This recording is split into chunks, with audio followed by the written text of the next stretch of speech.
style. You ain't know this game. Been in this thing for a while. Been in this thing for a while. Been in this thing for a while. Been in this thing for a while. You don't even know my pain. You can't even match my style.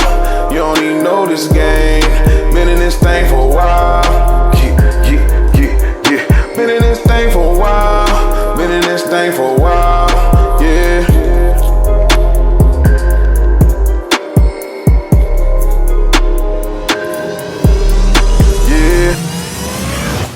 You finally listened to the show, man, and we've been talking a little bit prior to this moment. I'm very interested to see what you think about it as far as like you coming into it. You say you kind of a late bloomer, which is all good. We're gonna have plenty of those down the road. Right. But something stood out to you. What was it that stood out to you like immediately? It was like, oh, yeah, I like this. What the first off, the conversation.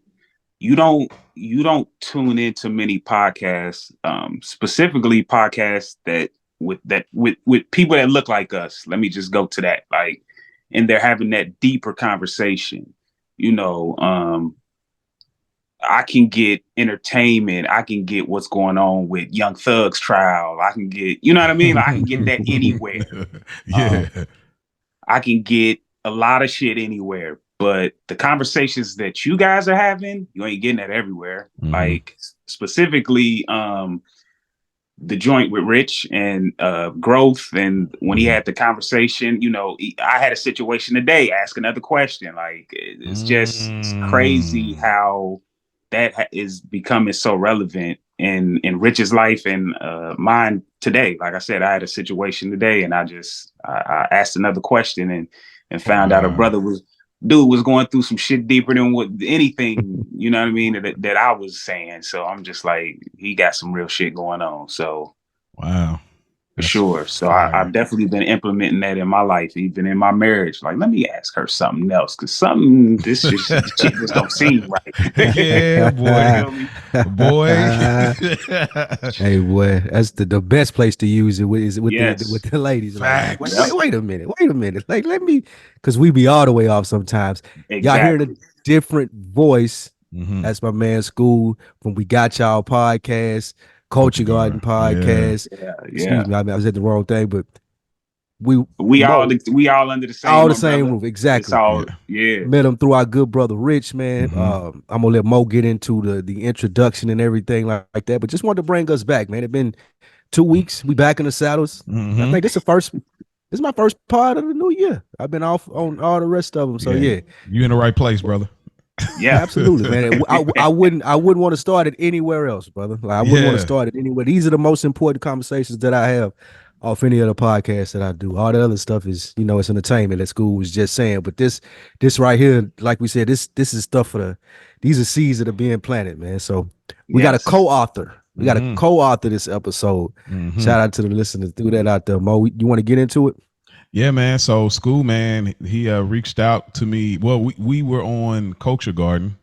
That part of the show hasn't been revealed yet, but when it is, this is all like syncing perfectly, because when that comes out, the whole collaboration is looking crazy in a good way. So, but Skool reached out to me, man. We just started chopping up, having real men conversation, father conversation, little marital vibes, and then of course some of the things going on in the zeitgeist. Cool brother. I've always like rock with him, like. One of y'all listeners on Culture Garden like was talking about like those funny moments that you be having on the show, and when she said it, I was like, oh, she's dead on, because like you do have those moments. So what she said, will you let Uncle Ben hold your baby? What come on, man, bro, from Soul Food. Bro, yes, dog. That, feel me? So you always really bring that. That's one of the superpowers that I've noticed on Culture Garden. You really bring that funny, even in the heavier movies, and I really enjoyed it, and I've enjoyed our conversation, and we're gonna have many more. But we definitely wanted to get you on. I didn't think we are gonna get you on this soon, this quick, but I'm so glad you're on today, bro. So, hey, man, feel free. This is a place to be vulnerable. It's a place to feel comfortable, man. Look, let it out. For those who are not familiar, tell them about Culture Garden and what it is that you guys do on the platform. All right, so Culture Garden is a podcast that me, my brother, and our best friend Ray P started. It's basically Giving flowers to the culture, man. You know, we see a lot of, just like I said earlier, it's a lot of entertainment podcasts, specifically about movies, but there's none really in that space of our culture. You know, and even when they do touch our culture, it's always the same Friday and the I can't think of anything else off the top, but you know the movies that they like, Best Man, classic black movies, Baby Boys, Jack City, Boys in the Hood, all of those things. Yeah. Yes, those movies. Like, but we touch on the Five Heartbeats. Just so many other movies. The Inkwell, that's a prime example. Movies that you can ask your white friend about, and he'd be like, "What, dude? Never heard of it." Like, those movies is what we do. You feel me? And then I have my own thing. It's called Skool's Guilty Pleasures. I've been digging deep into that, and that's more of the realm of like, I love bad, good movies. Some of them just bad movies. But I love them, man. It reminds me of sitting down with my uncle at my grandparents' house, and he putting on some shit from, you know, the 70s. I'm like, what is this shit we watching? And come to find out, I fucking love this movie. Like, so. What's your favorite bad, good movie? Oh, man, I have so many. It's crazy. Probably Clifford. Something you ain't even hip to, bro. I just said some shit. You don't even know what I'm talking about. With the dog? Nope. No, nope. Not even with the dog. No, I ain't even hip on that. It has Martin Short in it, right? If you hip to Martin Short. Martin Short is the white man, yeah. Yes, and he's really small. He plays a annoying ass little kid named Clifford, bruh. I might do that one real soon, bruh, because I'm hoping that people are watching these movies. People are like, "What is this shit he talking about?" You know what? I'm gonna check it out because you'll be very surprised. That movie is mad funny. I think I remember that vaguely, so I'm gonna check that out. Yeah. And if you don't have the IMDb app, it can be your best friend when it comes to these movies, man. Oh, yeah, facts. Yeah. Well, yeah, we glad to have you here, man. Before we get into the zeitgeist and some of this craziness is happening, Happy New Year to everybody. You know, this is our first episode back, so it's good to be back. I wanted to check in with y'all. We don't have to really have the holiday conversation, like how was everybody's holidays, because you know, it's taboo. We hear it all the time, but I do want to more so have a conversation coming into the new year. Everybody's doing this push. Everybody's got resolutions. We talk those type of things, but I want to ask for real, like, what are you really doing to challenge yourself this year for real? Like, I'm not just saying it. I'm not just looking at it on a paper and just it looks good. I'm not just conversating with my girl or conversating with my boys or conversating with my dad or my people or whoever. I mean this when I say it out loud. Yeah. So I want to ask, I'll throw the ball in your court first, Spike. What are some of the things that you trying to challenge yourself to get accomplished and you mean this for real? Some stuff is like B and C tier, like hopefully I'll get there. But the things that you're like, no, I'm getting it done. One getting in better shape, man. I got on the scale over the holidays. It was I can't believe I. You know Come on, John, give us some numbers, bro. Like, man, I can't even repeat the numbers that I seen. I ain't never seen these numbers on the scale before. I was like, it was to the point I was like, this can't be right. Hey, this gotta be something. Gotta be wrong with this shit. Ain't right. Oh man, I'm so right there with you too. 1,000,000% is getting into shape, back in the gym, taking better care of myself from a health standpoint, going to the doctor more, like very much so. Like y'all go to the doctor. Everybody out there, y'all go to the doctor. Make sure you take care of yourself because these goals don't even matter if you don't make it to them. So definitely going to the doctor. Go to the doctor. I'm gonna say it again. Go to the doctor. Go get you a checkup. Go get whatever you need done. But make sure you go to the doctor and tell the truth. Like they can't lock you up. They can't, like, they can judge you, but at least if you're telling them the truth, they can make sure that you get what you need to be better. Facts. All right, that on that side of it. Two side of it is put myself, like, get out of a comfort zone of just doing this, recording, and I got the goals accomplished that I wanted to with put my imprint in the podcast space. Now it's time to take it to the next level to say, hey, I can sustain and do this for real time, full time, all the time that I want to. So making the proper steps to do that. And that's going to take some uncomfortable stuff. It's going to take a lot of grinding, but I know if I can get to I got a benchmark that I want to hit this year. If I can get there, it'll put me in a position that next year I can do that. So grinding to get to that bookmark, cutting some of the fat off some of the things I do as far as spending money, making sure I'm allocating what I need to sustain myself doing podcasting full time. Mm-hmm. So those are the for real ones. Okay. Yeah, and everything else, it falls under the. I want to do those for real, but you said they like second and third tier. But like those are the for real. Yeah, those are the honorable mentions. Okay. But the for real ones are there. What about y'all? What's your Skool? Well, man, one thing that I'm really working on is being a little bit more vulnerable with my wife. Wow. Talking a little bit more, man. Like, it was a situation earlier, not to get too deep, but it was times where we would just separate and just we ain't gonna talk about that. But we talked, on the 31st about communication. So I made that move earlier to just communicate, figure out why. Like, again, ask another question, like, what's the issue? Because I know it's deeper than that. And we figured out some shit earlier that was dope. It was a dope moment in my relationship. We've been together almost 11 years. So to be doing, I'm sorry. How long y'all been married? 8. Okay, nice. Yeah, 8. So for me to do that was just, amazing. And also, I think one of the toughest things that I have in my life is I have a stepdaughter. She's 17. She even got her license today. Like, she was 7 when I first met. You know what I mean? Like, wow. And we're at that point of, like, I don't want to say awkwardness, but we just don't communicate. It ain't no beef, none of that, none of that type shit. Because I had a stepdad. Just say your child.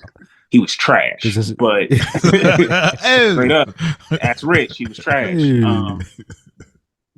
But he was a provider. You know what I mean? You know how that shit works. And I would be lying to say I didn't gain certain things from him. Like I said, he was a provider. Like, worked 2 jobs to make sure anything that I needed, I had. We just never spoke. Like, I'm surprised if the nigga know my birthday. Like, that type of situation. And I promised myself, if I ever got into that I would not be that.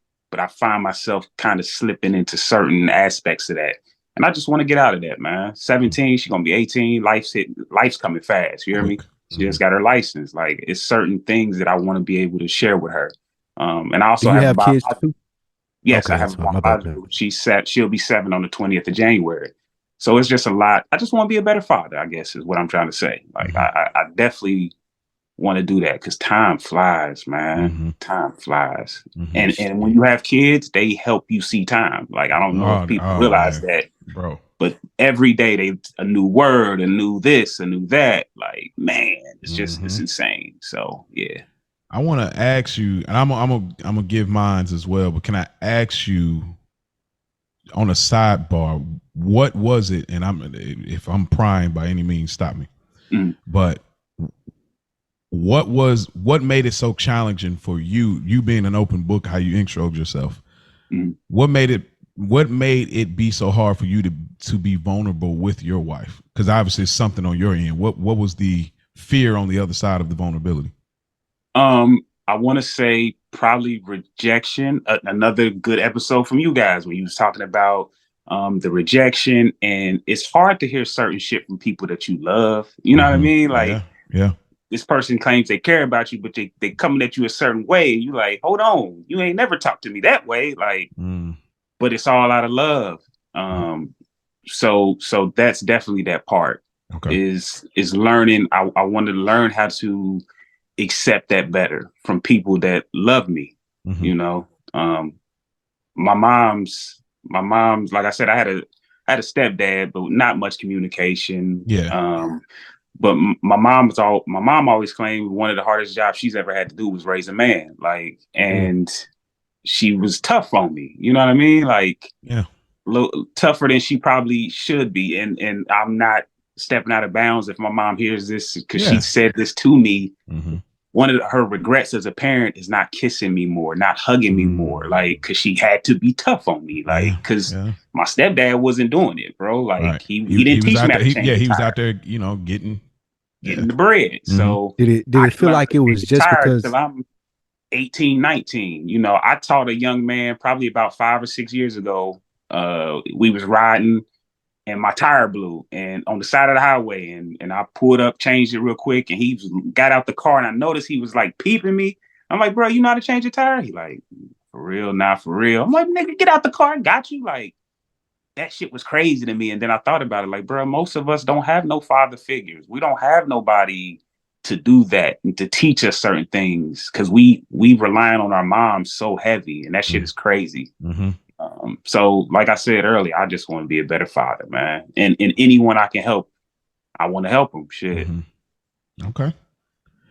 Well, a couple of mines that I want to just at the top of the list as far as for real, you know, first things first, I got to put out roll. The audio book is like way up there. Like I'm really ready to do that. I know if there's anybody Rogan up there with Detox, Mo. Hey, Rogan up there with Detox. Take it easy, bro. This guy, it's more Carter 5. You know what I mean? It's more Carter 5. I wouldn't say Detox. You know, it's more of that kind of, you know, we ain't gonna go detox. That ain't never happening, but that's a good pull. The on deck guy over here. But no, seriously, because I know for those that are kind of waiting on and people like, I'll pay and all this. Where we were living with her grandpa, I couldn't get into. I didn't have the space to get into it because it's really, you got to really act. And now it's going to be behind a paywall. So I don't want to cheat people out of the storytelling, the quality. I've never charged before. So I needed to be in a space now that we just moved that is like at the top of my list. My wife knows I got to get this done. Like, you know, so that is like at the top as far as for real. And then I got a list here we sent to one another, but let me see what's on kind of the immediate. And then the other would be kind of like Skool, like, you know, of course, being a better father, but honestly, for me, just continue to like just represent God more. Like that is, and how that happens is just by just continually trying to carry myself as a man and carry myself as a God-fearing man in regards to just trying to love people, have grace for people, understanding for people, as he does with all of us. So, you know, just continue growing in that area of, you know, I remember years ago, my friends told me I was judgmental. And I remember I said, bro, no, I'm not. But then when I sat back and looked at it, I hated the fact that they said that. But I was. I was like, bro, I am judging. I am judgmental. But now that was years ago. And now I'm like, okay, in the same breath, I'll say something about somebody. In the same breath, I'll turn around and be like, who am I though? Look at me. Right. If somebody look at me, they would say, oh, look at you. You know, and that helps me, that grounds me and keeps me humble, which is funny. We got a clip or whatever that we kind of spoke to. But yeah, those are probably the two things just to kind of put a bow on it, kind of like you two, just those things, just carrying myself better as a man of God, and also just putting out that audio book this year. I like that. I want to piggyback just a tad bit off of what you was talking about with God. I also put on my list to read the Bible. I even like downloaded this plan. If you read, I believe of something every day, you can do it in a year and a half or something like that. It might be even 2 years, but I want to cut that short to about a year. Man, it's a lot, you know, not to get too deep into my story, but bro, when I was from like 5 to 9, I wanted to be a pastor. My love for God is crazy. It's crazy. And my relationship with God is that way too. Like, yeah, it's moments where I'm just like so into it, and then it's moments where I'm just like stepping back from them, and then I'm back in, and you know, and the good thing about God is he always meets you where he left you. He ain't, you know, no repentance, none of that. He ain't mad at you for last week when you said fuck him, because that happens. People act like they don't be saying fuck God, but they do. And so many words, and so many words, so many actions. I mean? Absolutely, yeah. I've cussed out. Do both of y'all brothers go to church? You go to church too, Skool? Yes, sir. Every Sunday, I'm in attendance. Really? So my people try to get me to go with them over the holidays. I wouldn't go, man. Oh, I knew that was coming. See, I don't. Here's what's crazy about me. I go to church. I love you, Spike, man. I love you, dude. I told him. I was just looking at her like, I ain't going to church. But you can't blame her for asking. Look, no, you can't. That was real. She asked. Yeah. I go to church, but I can't stand like the holidays, the church holidays, like Easter and Christmas Eve, and because that's when people it's the generic.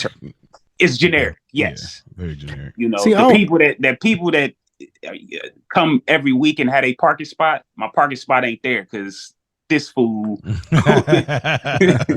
So I don't go though, Mo, as to your point before we move on. It ain't that I don't have a respect for the church or what it may be, but there was a certain point in my life where I used to go like every Sunday and Wednesday, like taking notes and all of that stuff. But I just felt like, not that I learned everything, but I seen, okay, I understand what this is. Like, I don't really have to go get no more experience from it. I still have a place in my world for God and universe, the heavens and hell, or whatever you believe in, but I just didn't need any more. And shout out to Bishop Walker at Mount Zion in Nashville. He was he probably one of the best preachers I've ever heard. But he was great with what he did.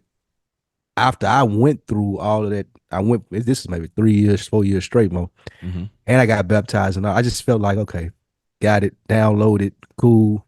Let me move on to the next mission in life. So I always find it interesting how people can continue to go each week. So you brothers, I love that for y'all. No doubt. I know what you mean too. I know internally, as far as the progression aspect of it, I know exactly, and that's a deeper conversation. But I know what you mean. Talk about. I definitely know what you mean. But nonetheless, well, that's real quick though, let me ask y'all something about church. So that was our goals. Let's move into the zeitgeist because something happened, and since we're talking about church, Dr. we didn't talk about Dr. Umar on here, did we? No, we took the break before that. Okay. Hey, now he said, listen. Did you see him? Did y'all see him on the Joe Budden podcast? Y'all see? I haven't watched it yet. Enlighten me. Just go ahead. Just set it up for us, Spike, because I definitely.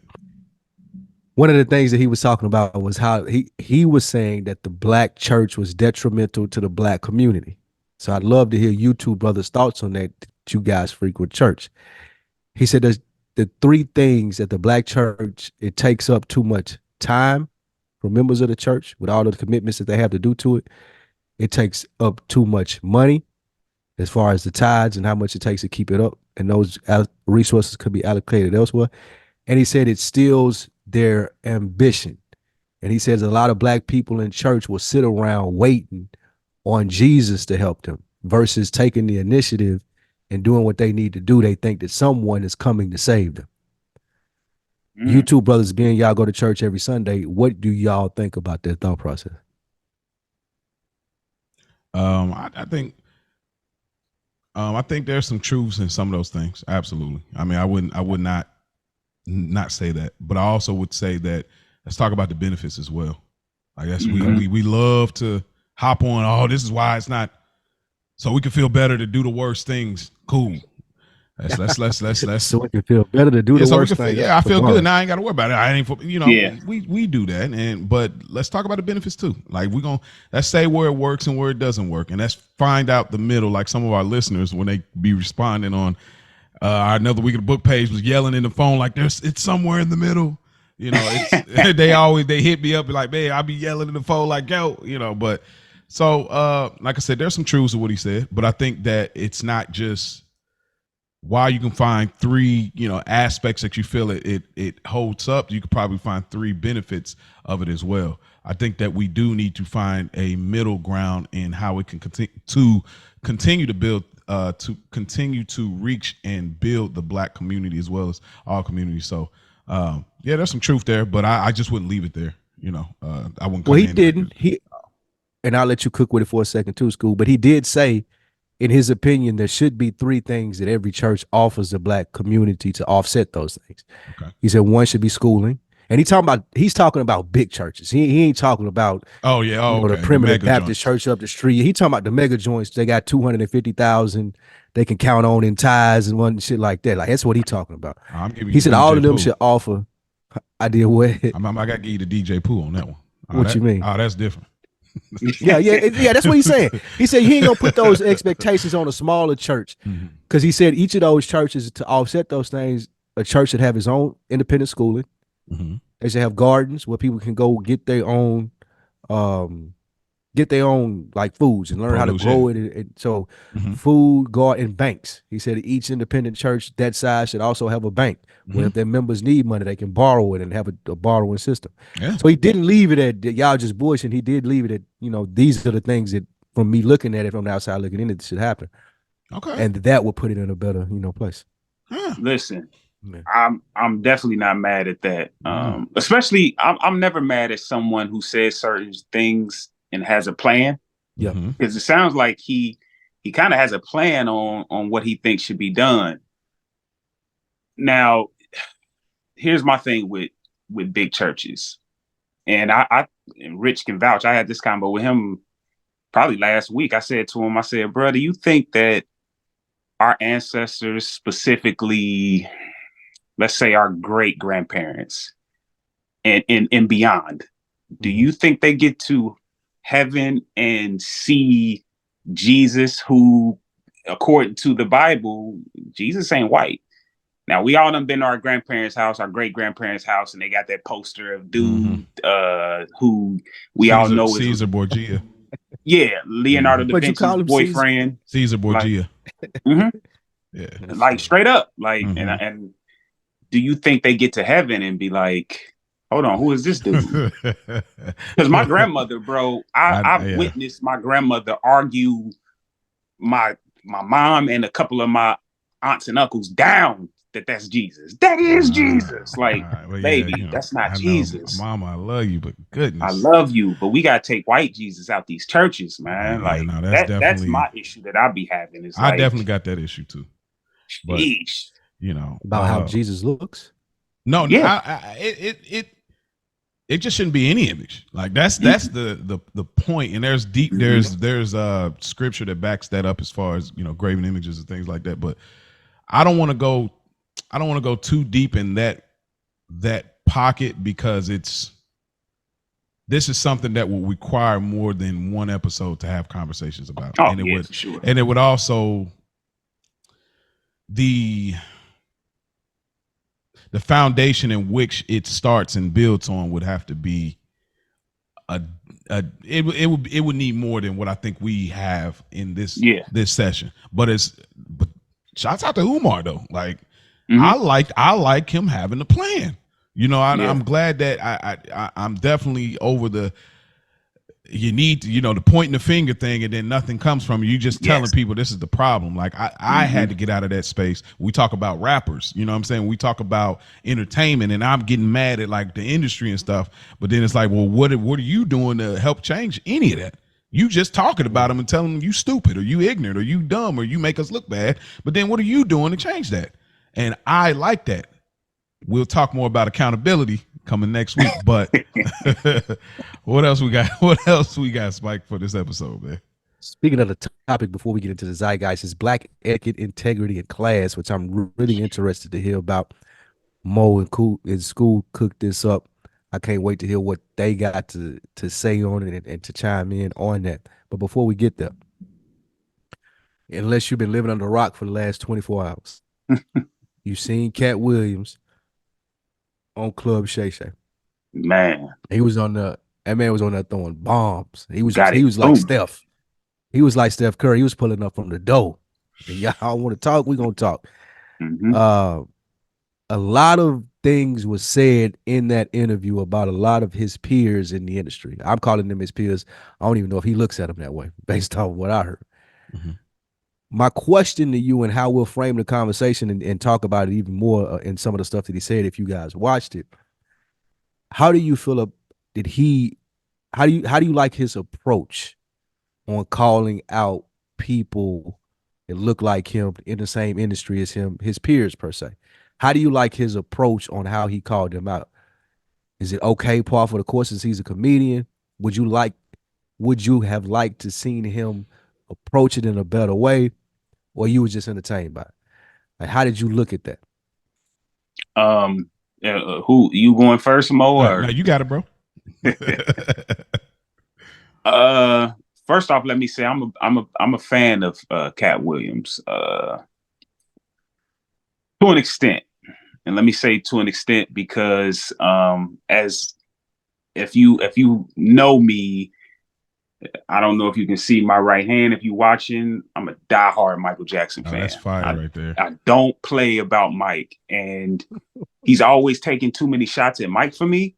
I'm such a Mike fan that I know it's Pete. I know that the comedians and the actors that's taking shots at Mike and people look at me like, damn, he did. Like, bruh, yes, I know that person. I'm not a big fan of Oprah. Like, it's a few people I don't rock with them. John Legend, just can't rock with you. Like, took too many shots at my dog. John Legend took shots at Mike?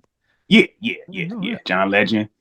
Yeah, Robin Williams. I got to put you on a podcast with about Michael Jackson's legacy. It's an interesting conversation piece.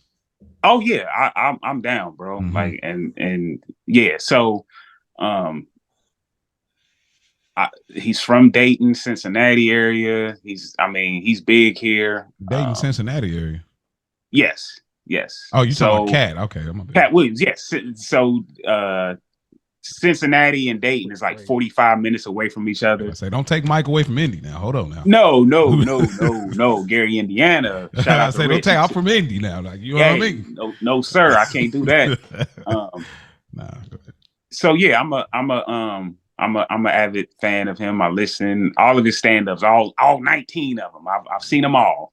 And it's a couple that he stumbled on, but as far as I'm concerned, I honestly, I believe everything he said. Like, it's a few things where I was like, all right, bro, just answer the question. You're doing a lot of stumbling. And if somebody threw the ball at you at 15 feet, would you move or would you stand there? Like, shit like that like, stop, bro. Just say what you got to say. Yes or no. Did you do it? Did you not? Was he this or was he not? So very entertaining. Did you watch the whole thing? Every minute. All 235. And it's so much that, you would have to bring up certain parts for me to remember everything, because he was going in, bro. But one thing I definitely remember is that Steve Harvey wearing that man unit, bro. That shit is hilarious, bro. It seems so obvious now, right? Yes. Man unit is crazy, man. Hurt my feelings when I found that out. That was like that was not as bad as wrestling being fake, bro. Yes. I ain't gonna cap. Like, then we couldn't have imagined it, but now nigga look at it like, of course that was a wig. Like, look at this shit, bro. Yep. hit the community. It hit the community hard. Sway, not Sway, but AJ. When I found that out, it was after the fact though. But like AJ with the fake dreads, some joints was getting longer. Yep. What? Anyway, oh man, my bad. Go ahead, Spike. My bad, man. No, that's on you. You tell. What'd you think? Did you watch any of it? I did not. None of it. I only seen that short clip that was in our group text. So based on that short clip, and I can only imagine like that probably was just the scratching the surface. Mm-hmm. Yeah. When we talk about approach, me and my wife was even having a conversation because she's been kind of tapped in here, so she was filling me in a little bit.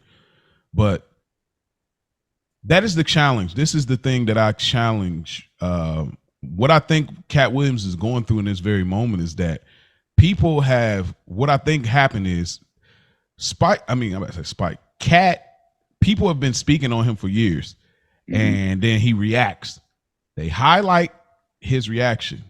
They low light all of the people talking about him. Yep. Or people have connections and say, hey, cut that, shut that, hey, get that don't even. Mm-hmm.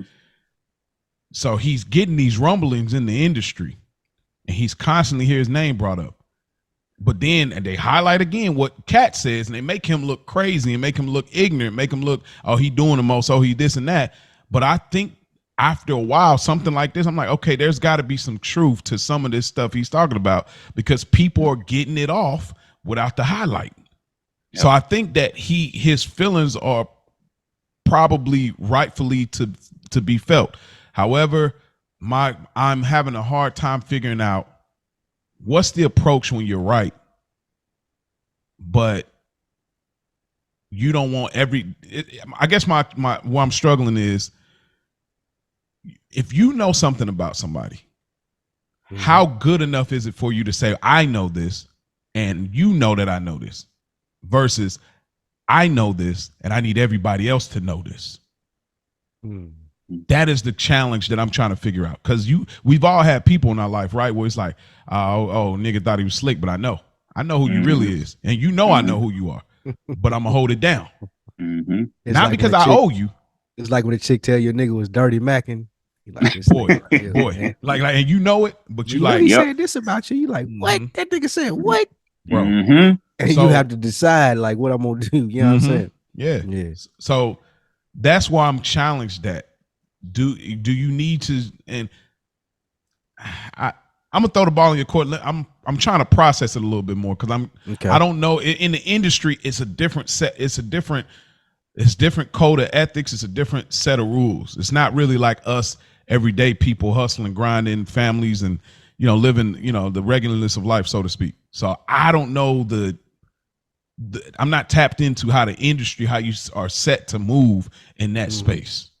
I don't even know if it's just industry. I think even, and y'all chime in whenever y'all want, even us as men, I think it goes to, and I listened to maybe an hour of the interview. I ain't go to full 235, but a lot of what I was getting from it with Katt Williams is y'all niggas don't understand how cold I am. Mm-hmm. Like y'all are under the impression that I'm the same as the rest of these niggas that's doing this. And what I'm here to tell niggas is we see this all the time in rap. I'm way better than these niggas. Don't even put me in the same category as this. Yeah. So as the kids say today, he went in there willing to stand on business because he understands how good he is at what he do. And I think a lot of times us, like even removing it from the industry, Mo,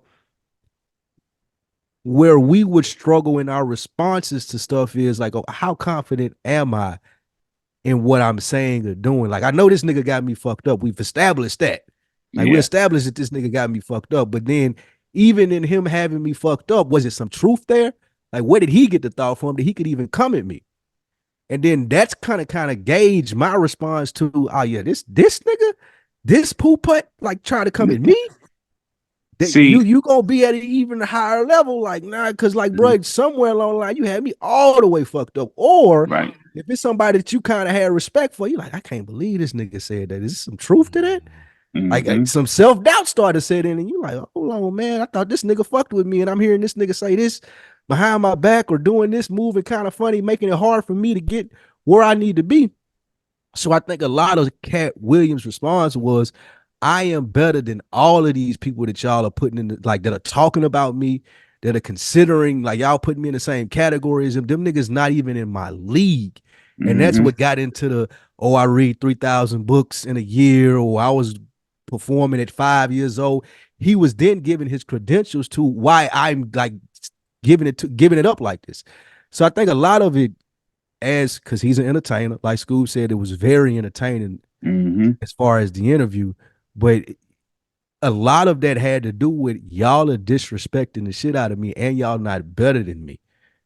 Same like we can go to Jay-Z and Nas. Like I know this nigga not, like when Nas opened this, I know this nigga not talking about me. You nigga, you love my style, nigga. You was on like come on. That's when niggas turn all the way up. That's my thing too. I think that I agree 1,000% with what you're saying. And a lot of it has to do with, like, all right, prime example. Kevin Hart did an interview on Breakfast Club maybe 2 years ago. And it was about, this is around the time where Katt Williams went in on Tiffany Haddish. He went in on Tiffany Haddish, and then Kevin Hart came back and was saying that, Katt Williams was on drugs and take a step back from the liquor.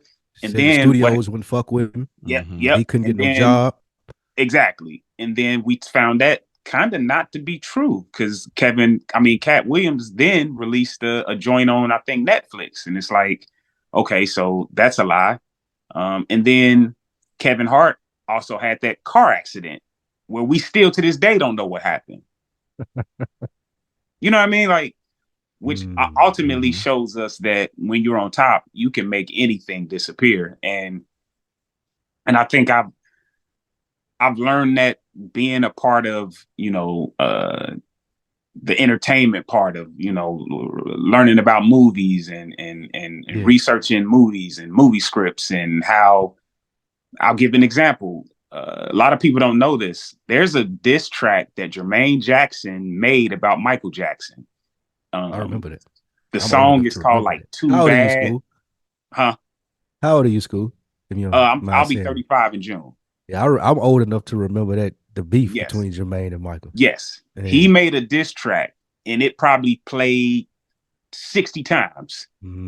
by the 61st time, Mike was on the phone with whoever he needed to be on the phone with, and that shit went away. Whoever played that shit, you never get Michael Jackson records. You will never get a Michael Jackson track ever again. And it's 1993. What?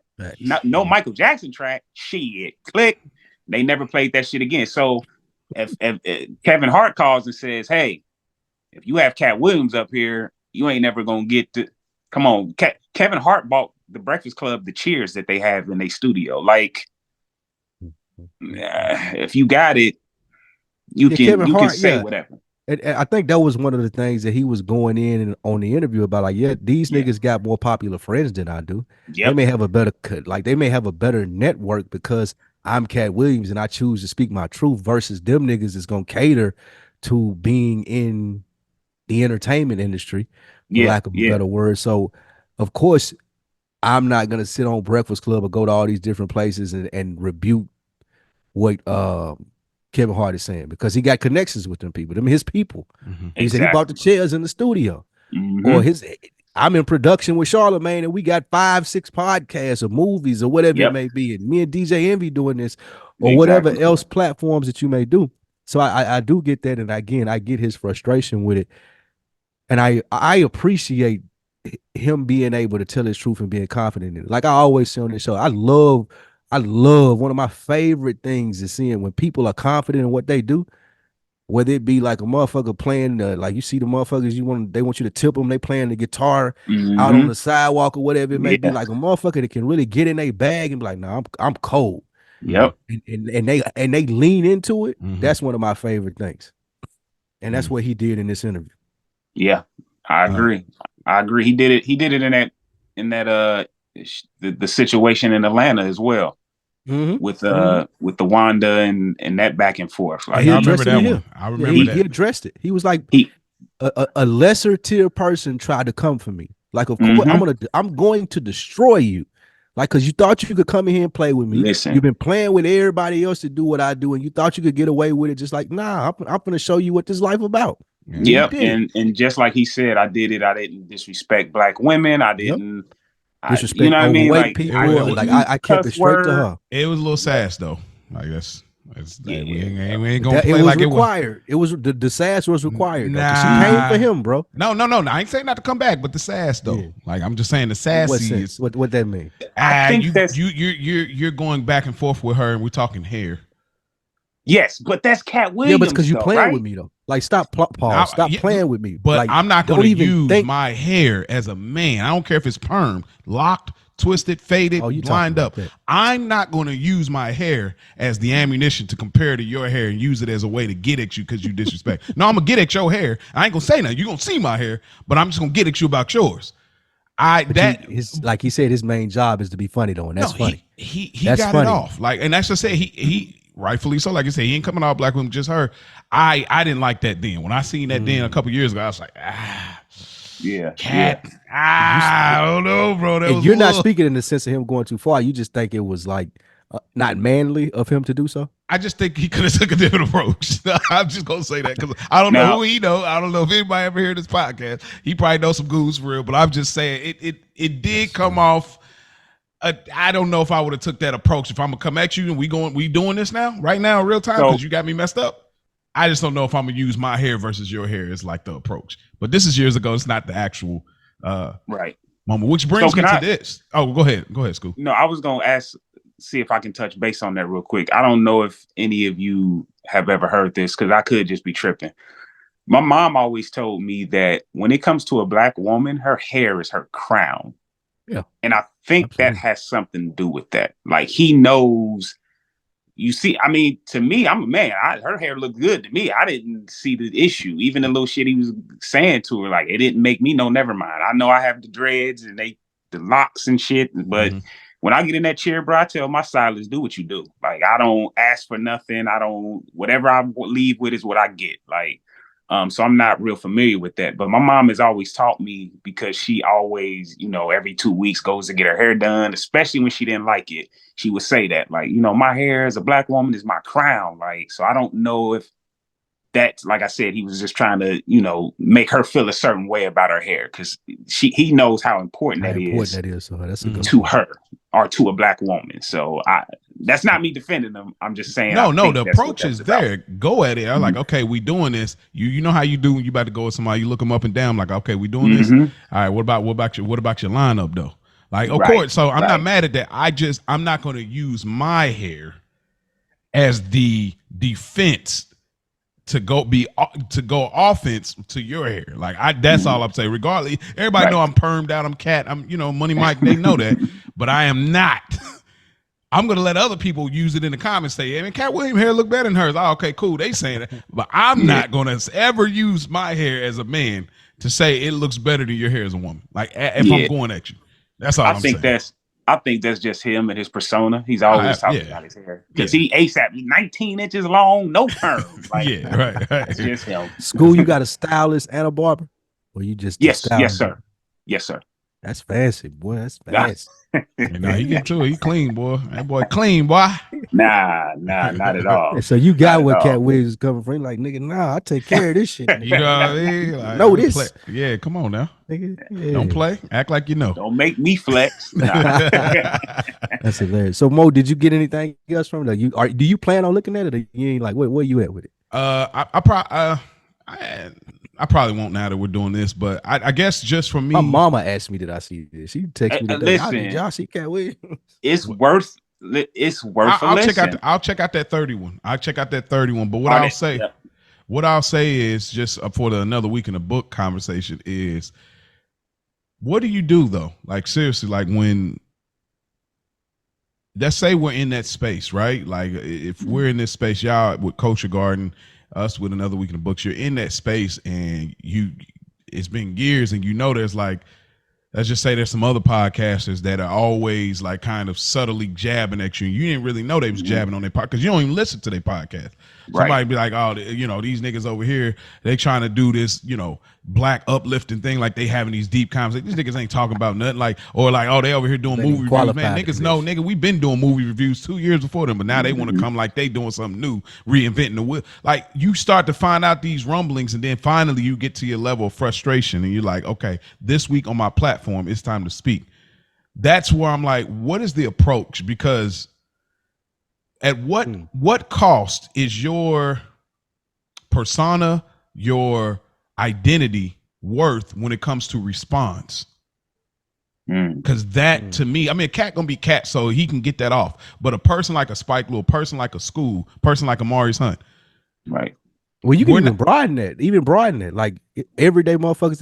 Every day. It's a nigga that's at work right now, and the other nigga going, man, he don't be doing his job, bro. He don't drive faster than me, or he don't pick up the carts faster than I do. I be the first one at the job, last one at the What do y'all think? Like somebody's coming at y'all in some kind of way, in some fashion, over your life or whatever. It's like, do you go into it think about I gotta hold myself down, who I am at the end of the day, more than I gotta let this person know because they way out of pocket and I've heard it for the last time? Which one is more of the value in the situation? See, I think this is gonna stem down to personality. Okay. We're gonna see where our three personalities stand with. For me, I'm more of a let the work speak for itself, unless it was completely disrespectful and I have to address it. But for me, I'm more of a let the work speak for itself guy. So even in the context more, you saying, well, motherfuckers were talking about your podcast, this and the third, I'm still gonna grind. I ain't necessarily gonna put out ether, or I ain't gonna put out hit them up or nothing like that. That probably not gonna happen for me. But I am gonna keep that shit in the back of my head, and anytime I can make it hard for you, I'm definitely gonna do so, because I plan on working hard enough to be in that motherfucker. Well, you're gonna have to go through me at some point. If it ain't today, like you crying to some motherfucker today about my work and your work, but when it get to a point where we both hit the top, and you might have to, I gotta have a conversation with Spike Lee now, because we both like, you know what I'm saying? Now you like reference Rich, Menace to Society. You know you ain't fucked up, right? You know you ain't fucked up, right? Yeah. That's I live for those versus just airing a nigga out like Katt Williams do. Okay. However, I do understand the Katt Williams approach. That's just not my personality. So for me, it's gonna be okay. This nigga think he thought I was one of them ones, but he really finna see that I'm one of them ones by the work that I put in, the benefits that I get from that work, and then when it's really time to have the conversation when both of us need something, you had to come to me, didn't you, bro? Look where we at now. Still got to go through Chicago. Yeah, you still got to come through here, bro. All trains lead, my nigga. So that's where I'm at with it. What say you two? Okay, Skool. What do you think? Man, I gotta take the Katt approach, man. Oh yeah, yeah. I gotta call you out. And I think it. Did you ever rap? Was you ever a rapper? For about 6 months. Okay. All right, okay, never mind. I was about to go in a deep theory, but go ahead. Anyway, continue. For about 6 months, and I lost some recordings. Me and my boy, we was recording up some shit, and I lost it, and I just.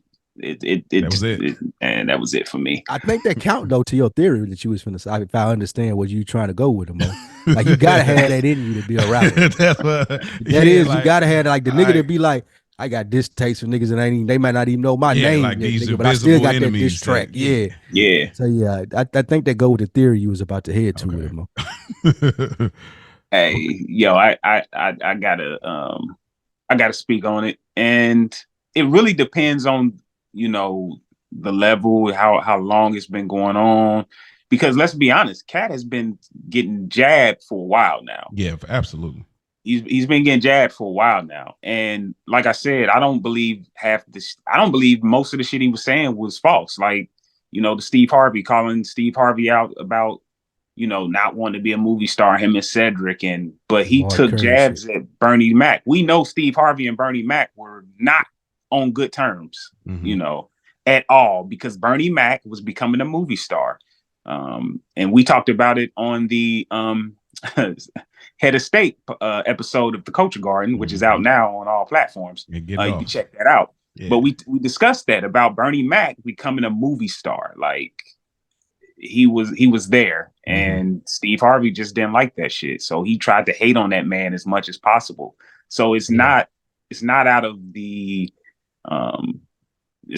ordinary for you to hear Steve Harvey's on some sucker shit. It's just not. It's funny you say that, because, and I'll let you get to yours, Mo. If the roles were reversed and someone had been like, man, Bernie Mac was hating on Steve Harvey, we would all look at that like, I don't know, bro. That don't sound right. It don't sound right. But as soon as a nigga be like, Steve Harvey was hating on Bernie, you're like, yeah, I could see that.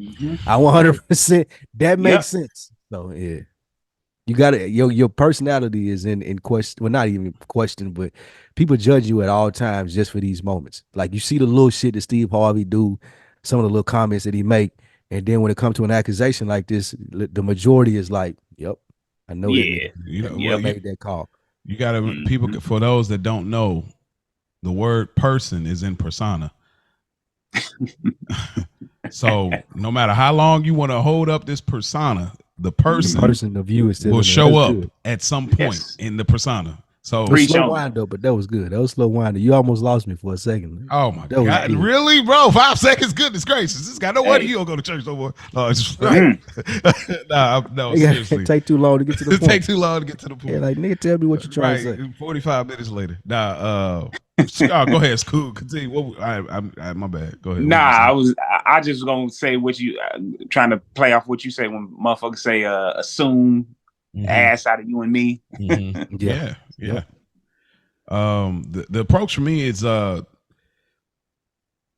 I'm more of it's similar to Spike in some ways, where it's like I'm gonna let the work speak for me. It's like, oh yeah, because I've had moments at work, like all of us probably had moments at work where they'd be like, hey, Skool, I see something and it looks like you might have missed this out, and then they'd be like, oh, I'm sorry, I figured out that that wasn't you. I ended up figuring it out. It was something else, and some people got the approach like, yeah, I thought I did it right because I knew I set it up and everything, but then I'm the person that, like, when that happens, like, hey, Maurice, I thought that, hey, it seems like you missed this. Did you not notice this or nothing? And then they're like, oh, I'm sorry. I just read the email. I see that you already did. I'm more the person like, yeah. I like to let it brew with people. So when it comes to like responding, because I do like to make sure my character is not in question at this age. At this age of 33, I like to make sure that my character is not in question from what I do. Now, how people want to feel is what they want to feel. You're not a hero in everybody's book. You're not a villain in everybody's book. So you'll be who they want you to be in their book, but that's their book. However, for my book, I got to make sure I'm standing on business in my way. So when it comes to that, anytime. Now, there are moments where I will do these subtle versions of that, where I will start to be like, people just funny.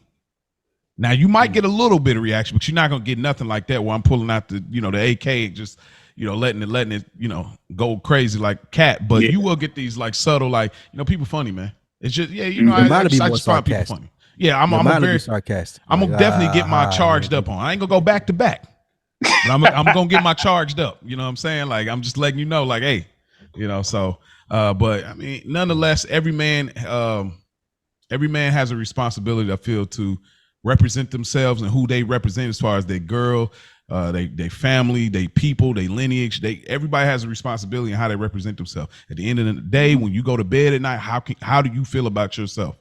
If this is us, do we feel good about going crazy on everybody like that, or do we feel better about, hey, look, I stood on business, I handled myself, and I could have, like the words of Birdman, like I seen you out there, I could have pulled up on you, but I didn't think that was gangster.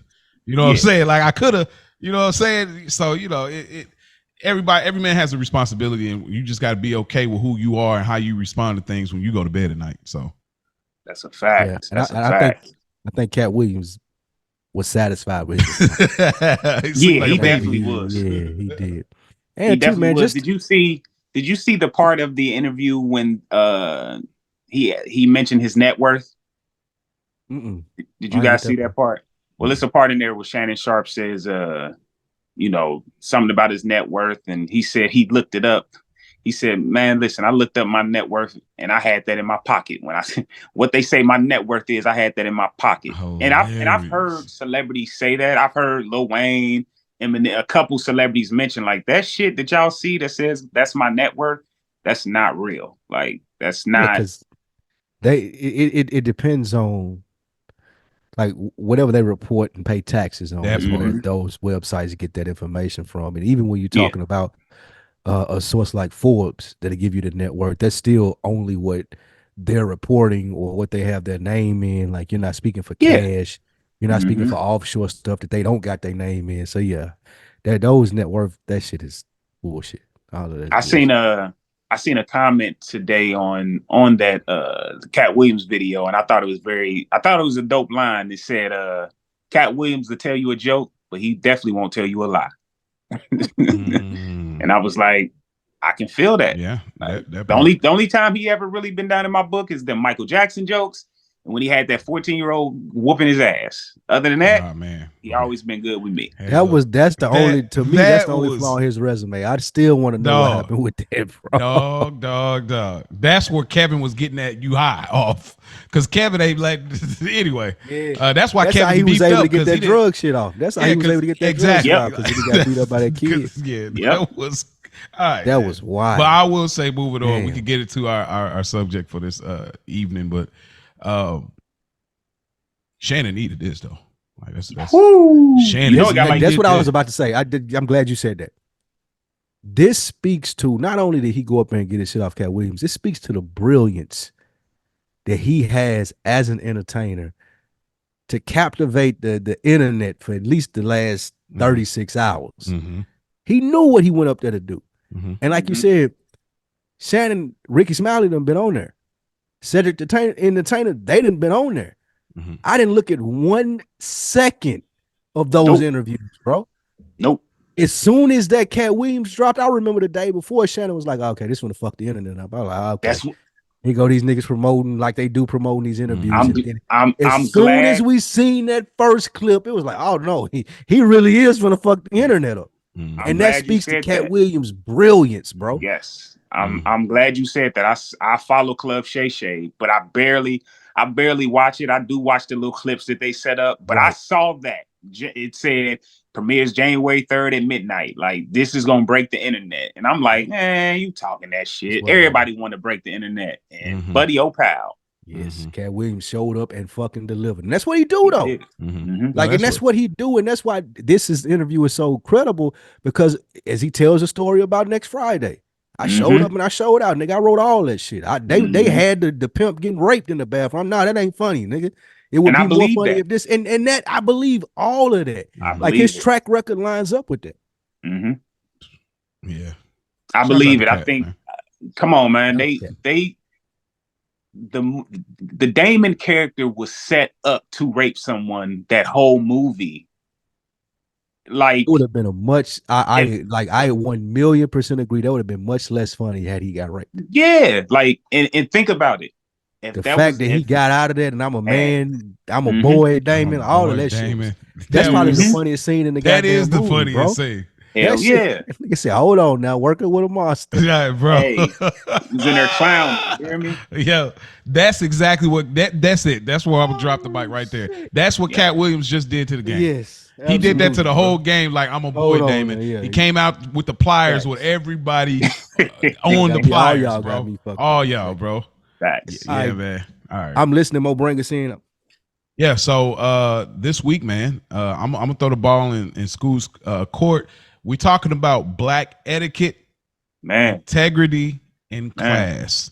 This is a very interesting subject, and I'm glad that y'all still with us. Y'all know we like to get our stuff off, just have a little fun from time to time, because that's a part of these conversations. You know, you got to build towards these deeper conversations in real time, and we're doing it here on the podcast. So Skool came up with this, and this is something we're going to do moving forward. Anybody that is a guest, another co-author or illustrator, however we want to call them, on this, we're going to start putting the ball in their court, challenging them to come up with something they want to have a conversation about in a vulnerable way here on Another Week in the Books. Skool hit me, and I asked him, like, hey, man, I want you to start thinking about something you want to talk about. He sent me a couple of voice notes that were hilarious, and I know that wasn't even the beginning of it all.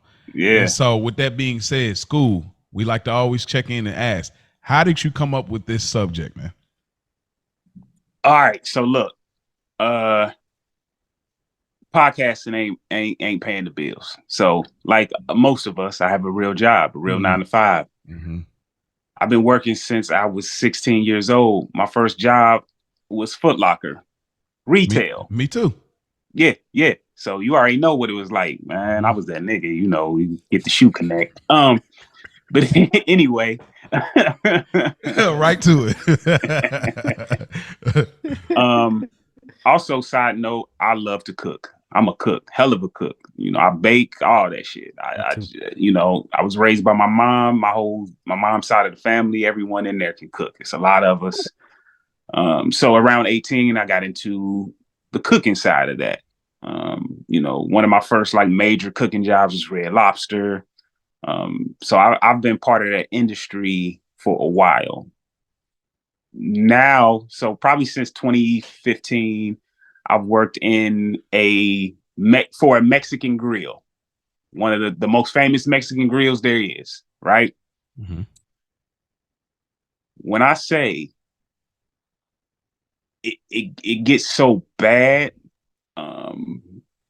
that we've had to have armed security, not once, not twice, but at least 3 different times, from people that look like me and you saying they gonna shoot us and blow up the restaurant over chicken or guacamole, or like it's just bad, bro. Like, and it doesn't even have to be in that area, in that hooded area. Like, I'm talking about a decent area. Like, niggas come and just they show out, man. And it's just, I've gotten to the point, like, I feel like I need to get some shit off my chest, and I need to address, even if 6 niggas is listening right now, I don't care. Like, they need to hear this. Like, yo, we got to do better, because we come in these restaurants and we go into these Mexican grills and into these Red Lobsters and these Old Charlies and these Applebee's, and we act up, but and we do it to each other mostly. But I also see how we partake with the other side of things, and we dance around them, and it's like, damn, bro, why you treat me this way? But when the white man asked you how you was doing, everything was great. Oh, it was delicious. Like, what? Oh man, bro. You just told me this was the worst fucking crab you ever had in your life. Like, bro. So it's just, I mean, it's a lot, bro. It's smelling like weed. Like, bro, niggas smoke, that's cool. But why do I have to know you smoke weed? You know what I mean? And then I always have to be the asshole devil's advocate. Hey, you smelling good, bro? And I love to see niggas react. Oh yeah, that's that loud pack, nigga. That's that blueberry yum yum. Like, and listen, I'm not against smoking at all, but it's just levels to this shit, bro. Like, come on. Like, you no longer partake? No. Okay. I expect a 18, 16, 17, 18-year-old to sit in a car in high box, not a 38, 39, 40-year-old man. I just don't. It's just levels to this shit, bro. Like, go to your man cave, smoke out, chill out, you know what I'm saying? Take a shower, put your shit on and go out. Like, handle your business. Like, put your Visine in. Chill out, bro. Okay. It ain't that deep. I want to make sure I understand the premise of the conversation. So you're talking about generally how, when in public, how black people can be, for lack of a better word, black. Like, we doing our thing too much. We ain't gonna call it black. We gotta call it something else. Cause what would you say, Skool? Because that's what I heard. That's why I asked. Okay. I want to make sure that I understand correctly. When you explaining like niggas smelling like weed, or we a little loud, or maybe a little extra, like what are you saying when you pointing those things out? What is it to you? Like, what do you call it? Maybe you might be right, bro. I don't want to say being black, because that's what we here for another week in the books, though, so we can we'll call it what it is. I'm not necessarily calling that. I'm just trying to see, is that what you and Mo are calling? Is that what y'all saying? I don't want to. Damn, I didn't even think of that. I don't want to say being black, because that's just because I'm black. Like, right, it's just being niggas, man. Like, that's just call it what I think that's more just being a nigga, like niggerish. Definitely niggerish. Yep, yes. I like that. Yep. Yes, niggerish for 200, please. Yes, niggerish. Because and this will listen, be a good conversation. I've asked, like I said, I've been in the industry a long time. This isn't coming from just blacks. I've talked to blacks, I've talked to whites, I've talked to Hispanics. It gets bad. Like, I'll give you a prime example. Yesterday, I was at work, and it's a young lady. I ain't gonna say her name, but it's a young lady. She's not from America. She's from another part of the world. Mm-hmm. And there's a language barrier. But she knows English. But of course, there's those words that prime example, when we ask you, do you want a bowl for here to go? Sometimes when you speak too fast, that sounds like mumbo jumbo, for here to go. Mm-hmm. And niggas first they, huh? What? Man, who else in here, bro? Hey, my nigga, can you help me? Like, yo. Oh man. Calm down, my G. Like, she just was saying for here to go. Okay. Oh shit, I don't know what the bitch saying. Like, damn, why she gotta be a bitch? What? Okay. Why did it escalate so quickly? Like, okay, there we go. What was you about to say something, Spike? I'm listening. Okay, all right. So that's where I want to start right there. You said why did it escalate so fast? Mm-hmm. Before I just get into like this patience issue that I've seen in our community, it seems like not all of us, but the ones that we're talking about that are acting niggerish amongst the blacks. How do we define that, Spike? Skool? How do we define black etiquette, black integrity? And maybe it's not a black thing at all. Maybe it's just integrity and etiquette. It may not even be a black barrier, but for the sake of conversation, how would you define that in just a brief definition, so we can make sure we understand when we're talking to people that may be acting crazy out here? Say the question for me one more time. How will we define having etiquette, integrity, or class as black people when we're operating in public in these retail places, in these restaurant places? I think it depends on what you're used to. Like I'm not gonna hold someone accountable if they've never been in this space or experienced these type of things before. I can't expect them to know how to act. Where would they get that information from? Like you can read. You know what I'm saying? Somebody that's been there before can tell you.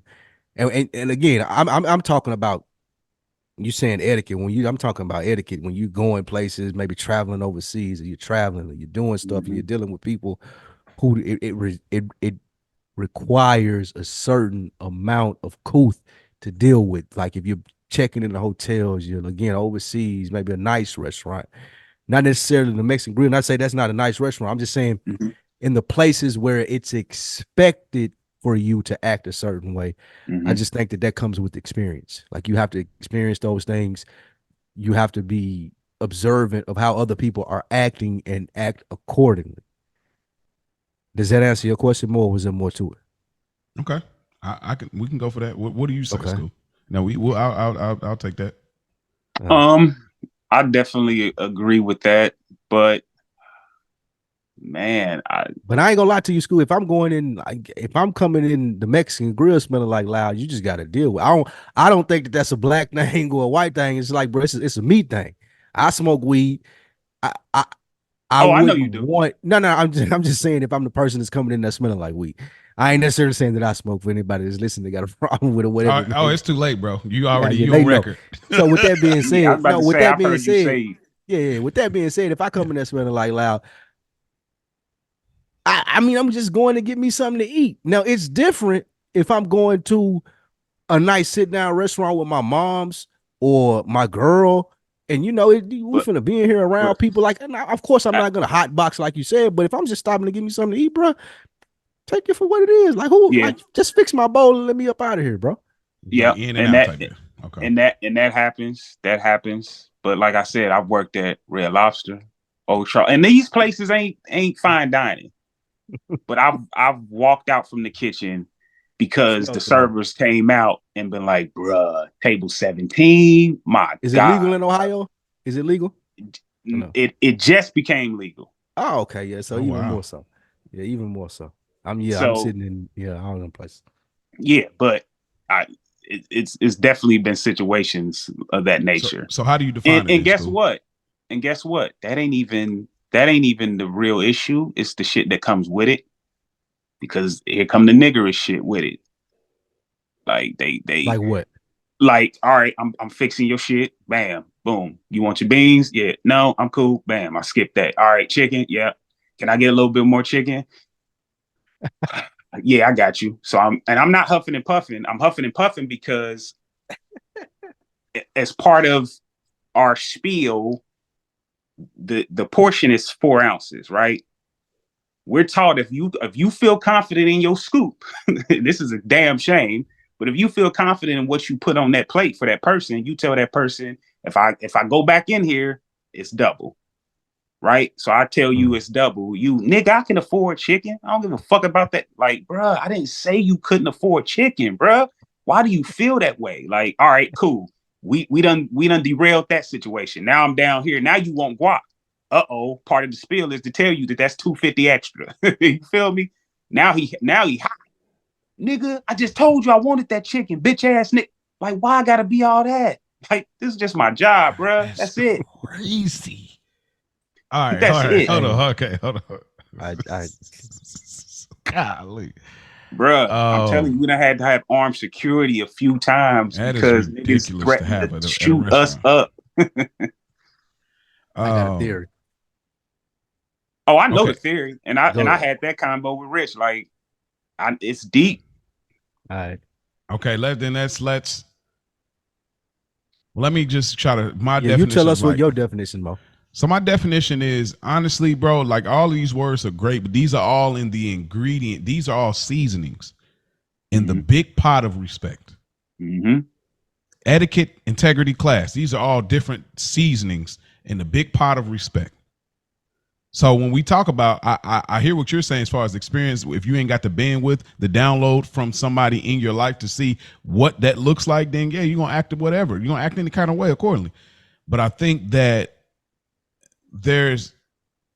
still a certain respect level. Like, okay, maybe you smell like weed. I'm not gonna call that disrespect coming in, but there's a raising your voice part where it's like, okay, that's not really respect. So that's not etiquette, integrity, or class. There's you're choosing a certain language to talk to me when I'm talking to you respectfully. That you're getting away from the etiquette, integrity, and class. So when I define it, I'm looking at it as ultimately it's respect. Regardless of our affiliation, association, or conversation, I'm going to respect you and you respect me just because I don't know you and I have nothing against you. Yeah. So I don't even know what you got going on. And I ain't saying you got to necessarily care, but it's like I don't have no problem with you, so I have no need to come at you like that. So that's ultimately what I would define. But going into the theory of what y'all both talking about, there's this thing where we see the specific, because it's not our whole race. This is why we're kind of separating black versus niggerish. It's like, what is this? There's this aggression, defensive, impatient, select group of the ones that in the black community that we call niggerish. Why are those people like that? Oh man, I would. What do y'all love think to it know is? that. I guess. Oh, what is your idea of what you think that is? Because this stems from somewhere, and we're gonna keep seeing it. And I'm always curious because I'm in places, and just like Skool, I've worked retail. I worked at Wendy's, I worked at Subway, I've worked at Goodwill, I've worked at McDonald's. I've worked at a lot of places outside of my graphic design. I've worked at those places too. You say the same thing in school. Do you see us come in there and you like, bro, you could be a little bit more respectful, or like? And I've seen it on that side, but guess what? I've seen it on our side too. Yes, I've worked with what does that mean? I've worked with people where now the people I'm working with, the customer's cool. It might be cool black on that side, but the people I'm working with are being niggers. I've seen the dude literally drop a burger and was mad because he was mad at however the attitude of the lady was, and he wanted to serve it. And I said, bro, please don't do that. He was like, man, F her, man. I don't care. Blah, blah, blah. I said, bro, please, I'll remake it. And I said, bro, what if that was your mom? Would you want to pick that up and get that to your mama? He's like, man, I don't give a F, blah, blah, blah. I said, bro, please, I'll remake it. Please, just don't. I know he was this close. Same thing. I know someone that worked in the movie theater that spit in a customer's drink. Man, I swear to God. Listen. I swear to God, I'm glad because the customer was being mean and disrespectful. It's like, nah, you can't do that though, right? Like, we ain't doing all of that. But go ahead, Skool, my bad. I'm glad that this went that way, because there's a movie, and I don't know if you two have ever seen it, but it's called Waiting. Have you ever heard of this movie? No. It stars Ryan Reynolds, one of his first early roles, but he plays it's basically a movie based in the restaurant industry, but it's a comedy. So the way this movie was written, a dude worked for a restaurant for like 5 or 6 years, but every day he wrote a new story in this restaurant, and they wind up turning it into a movie. It was that entertaining, right? And this movie came out in 2003, 2004. Don't quote me on the year, maybe 2005. But both of you need to check that out, right? I should have hit y'all with it earlier, but check this movie out, because it teaches you the etiquette. Like, it's ways you do certain things. And there's scenes in this movie where people get their shit spit in. You don't fuck with people who cook your food. That is my number one rule, even before I got into this shit. But now that I'm in it, I definitely know better. Like, you was talking about somebody dropping burgers and somebody spitting they shit. Like, bruh, that shit happens every day in this industry. Don't even tell me about that. I'm just being real. You get you come on in that drive-through and you say something to that girl and she's fucking the nigga that's making the food. Come on, bro. What? I've been in that situation where I'm bashing an old girl and she tell me like table 17 is on some bullshit. Oh, they is? They fucking with my baby? Oh, all right. Say less. No. Oh my God. So what's the theory then? Why are we seeing this, Spike? we're all the Katt Williams of the society. Black people are the Katt Williams of society, bro. Like we taking it the same way that he's taking it when we were talking about the Katt Williams show. Like y'all niggas got me fucked up. And it's not even the sense of you specifically at this restaurant have done something to me, but you feel like because I'm black, you can get over on me. And it goes both ways. To your side, Mo, when you're saying it's the worker. This motherfucker coming here, he look just like me. He think he can talk to me any type of way. I'm having a bad day, man. Fuck him, nigga. Fuck this burger, nigga. I step on this shit. Same thing when what you just talking about Skool with the motherfucker that go through Chipotle. Like why you like you ain't ask Bob right here behind me about the 250 extra scoop, nigga? Why you coming to me about it? Like nigga, it's the same thing when Katt Williams was talking about Cedric Entertainer or fucking Steve Harvey, all those. Like y'all think that I'm this one type of way, but I'm acting this way because of how y'all are acting towards me or the things that I perceive that society is putting on me. So now when I come out and I'm addressing this shit, it sounds like I'm doing Tupac Hit 'Em Up. When really it's just a build up. It's just a build up from all the shit that society dump on black people. And we expect each other to understand it. But the moment it's like, this nigga, this lame ass nigga, man, asking me for another 250 for the what, man, lame ass nigga, I can buy it, nigga. What you talking about? Or even a nigga like what you saying with the burger, man, this lame ass motherfucker think I'm supposed to break my back to fix a burger a certain type of way just because I work at Wendy's. Right. We feel that way because that's how society paints us. Like that's what they tell us when we watching TV, when we reading the newspapers. Well, nobody reading newspapers anymore. We scrolling through social media, all of those things. It's like, oh well, black people are more likely to get disrespected or denied for a loan or all of these different things. We put all of that shit in our backpack. We go out into the world with it, and then we see a motherfucker that look like us, and we're like, oh, bro, why you don't get it? It's just like with Katt Williams talking to Cedric. Why you don't get it? Like, why don't you get this? Stealing my joke is detrimental to me. I'm in the line at Chipotle. Like, why you don't get to saying something about me smelling like weed? Is like, why you don't get that offends me? I would expect Mary or Susie or whoever the fuck it is to do it, but you doing it to me. Now I went from 0 to 10, like you said, Mo, because I expect like we supposed to be cool. You look like me. Yeah. And when I say just like the Katt Williams, in the sense of not just you look like me, oh, we in the same business, we're comedians. You're supposed to get it. How could you do those things to me? How could you make it like this hard for me when you know, because you do the same thing that I do, how hard it is to get here? So if I'm trying to go have a good meal at Red Lobster or whatever it may be, and I want to relax and come in there smelling like loud, and I'm a little extra because, we don't do this all the time, whatever it may be. You expect a motherfucker that looks like you to be like, I get it. Let me give him a little leeway. And then the moment that it's not that way, and it ain't necessarily because that's a choice I made, nigga. I'm just going by the policies. Like you said, Skool, nigga, I'm letting you know that this is 250. I ain't questioning your judgment or nothing, nigga. I just happen to work here. These just happen to be the policies. I'm just telling you so I don't get fucked up and you won't be surprised at the end and be like, oh, the nigga didn't tell me.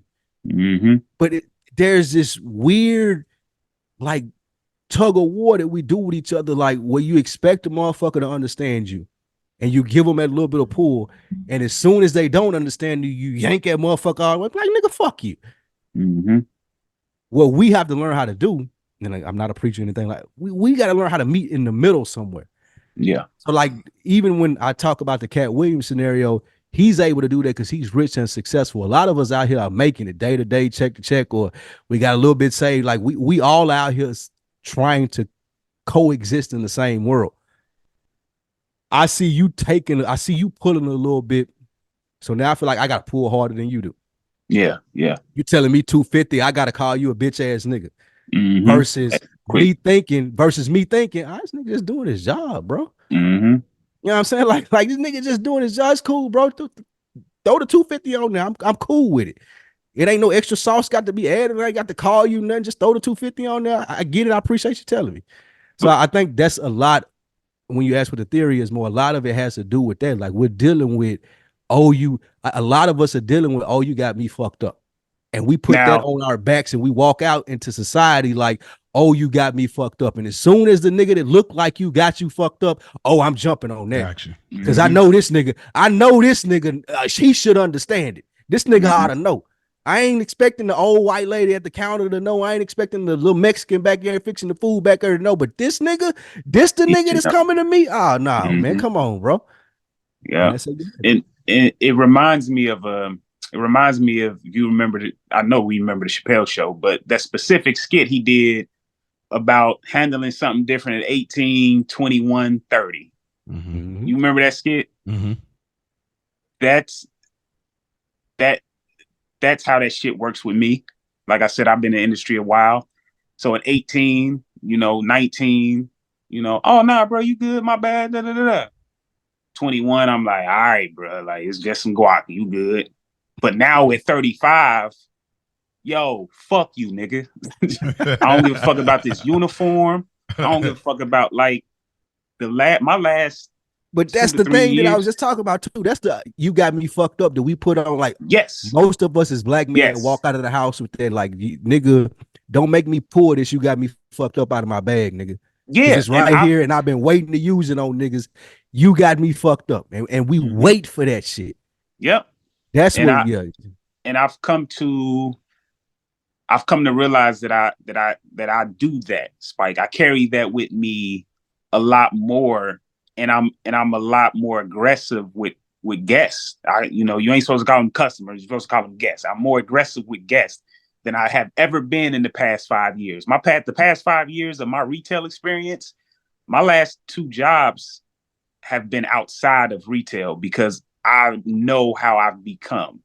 You know what I mean? Like I said, the situation where a couple of those situations where dude was talking about blowing us up and we had to have armed security, it wasn't because I was in the corner like, oh no. This is a black dude that said he gonna blow y'all up? Yeah. Every time. All 4 times it was a nigga. 4 times. Jeez. But it wasn't because I was in the corner like, oh no, sir, please don't. Like, nigga, I'm getting aggressive too. Like, nigga, what is it? You know what I mean? Like, go get your bomb, bitch ass. Yeah, like I had bro, the last nigga I told the nigga, like, he like, yeah, let me hold on. You ain't gonna be talking that shit when I go get what I got. Like, nigga, I said, go get it, nigga. Like, and the fact and that I'm thinking to myself, like, over a bowl hold on. This nigga go out to this car and get this gun, nigga. You gonna be on the news because you dead over chicken, nigga? Like, he actually came back in with the strap.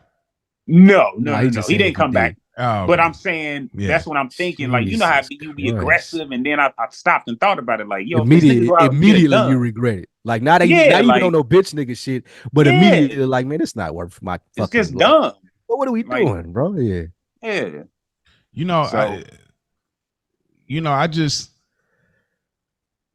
It's just hard, man. I know that there's a lot of division in our community as black people, but it's like, everything you're saying absolutely makes sense. Both y'all, like as far as like what we carry when we leave that door of our house and all of the things we carry as black people and the oppression that we face in this world, in this country. But I just have such a hard time of like, every day you wake up, you should be growing in some capacity, even if you ain't necessarily got the influences around. You got time to think at some point, and it's like, I just feel like we fulfill certain stereotypes to other people. Like, it's like, and I don't mean like, oh, they're just black, they do this or do that, they're aggressive, but it's like, bro, like they look at us like you're ignorant. And I don't mean ignorant as far as I don't agree. That's bro. fine. I can't let you get but hold on. But it's not ignorant in the sense you're dumb.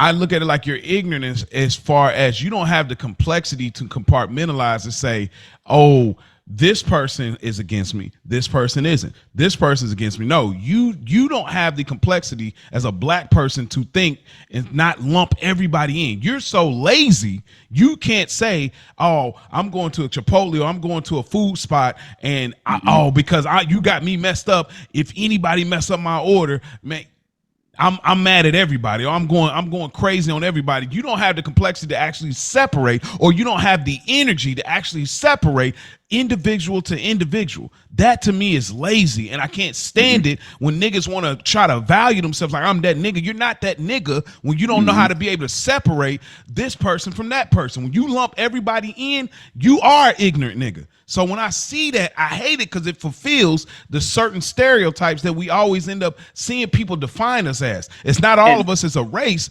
but it's the specific ones that are doing the niggerish things. And you don't have to be the smartest person. You don't necessarily have to have, oh, I got the dopest company. But if you every day you got a moment to breathe, see the sky and the birds, you should be growing a little bit more in some capacity. All right, nigga, I know I ain't gonna sell dope over here in this corner because last time I seen old boy get locked up. Let me be a little smarter. I know I ain't gonna do.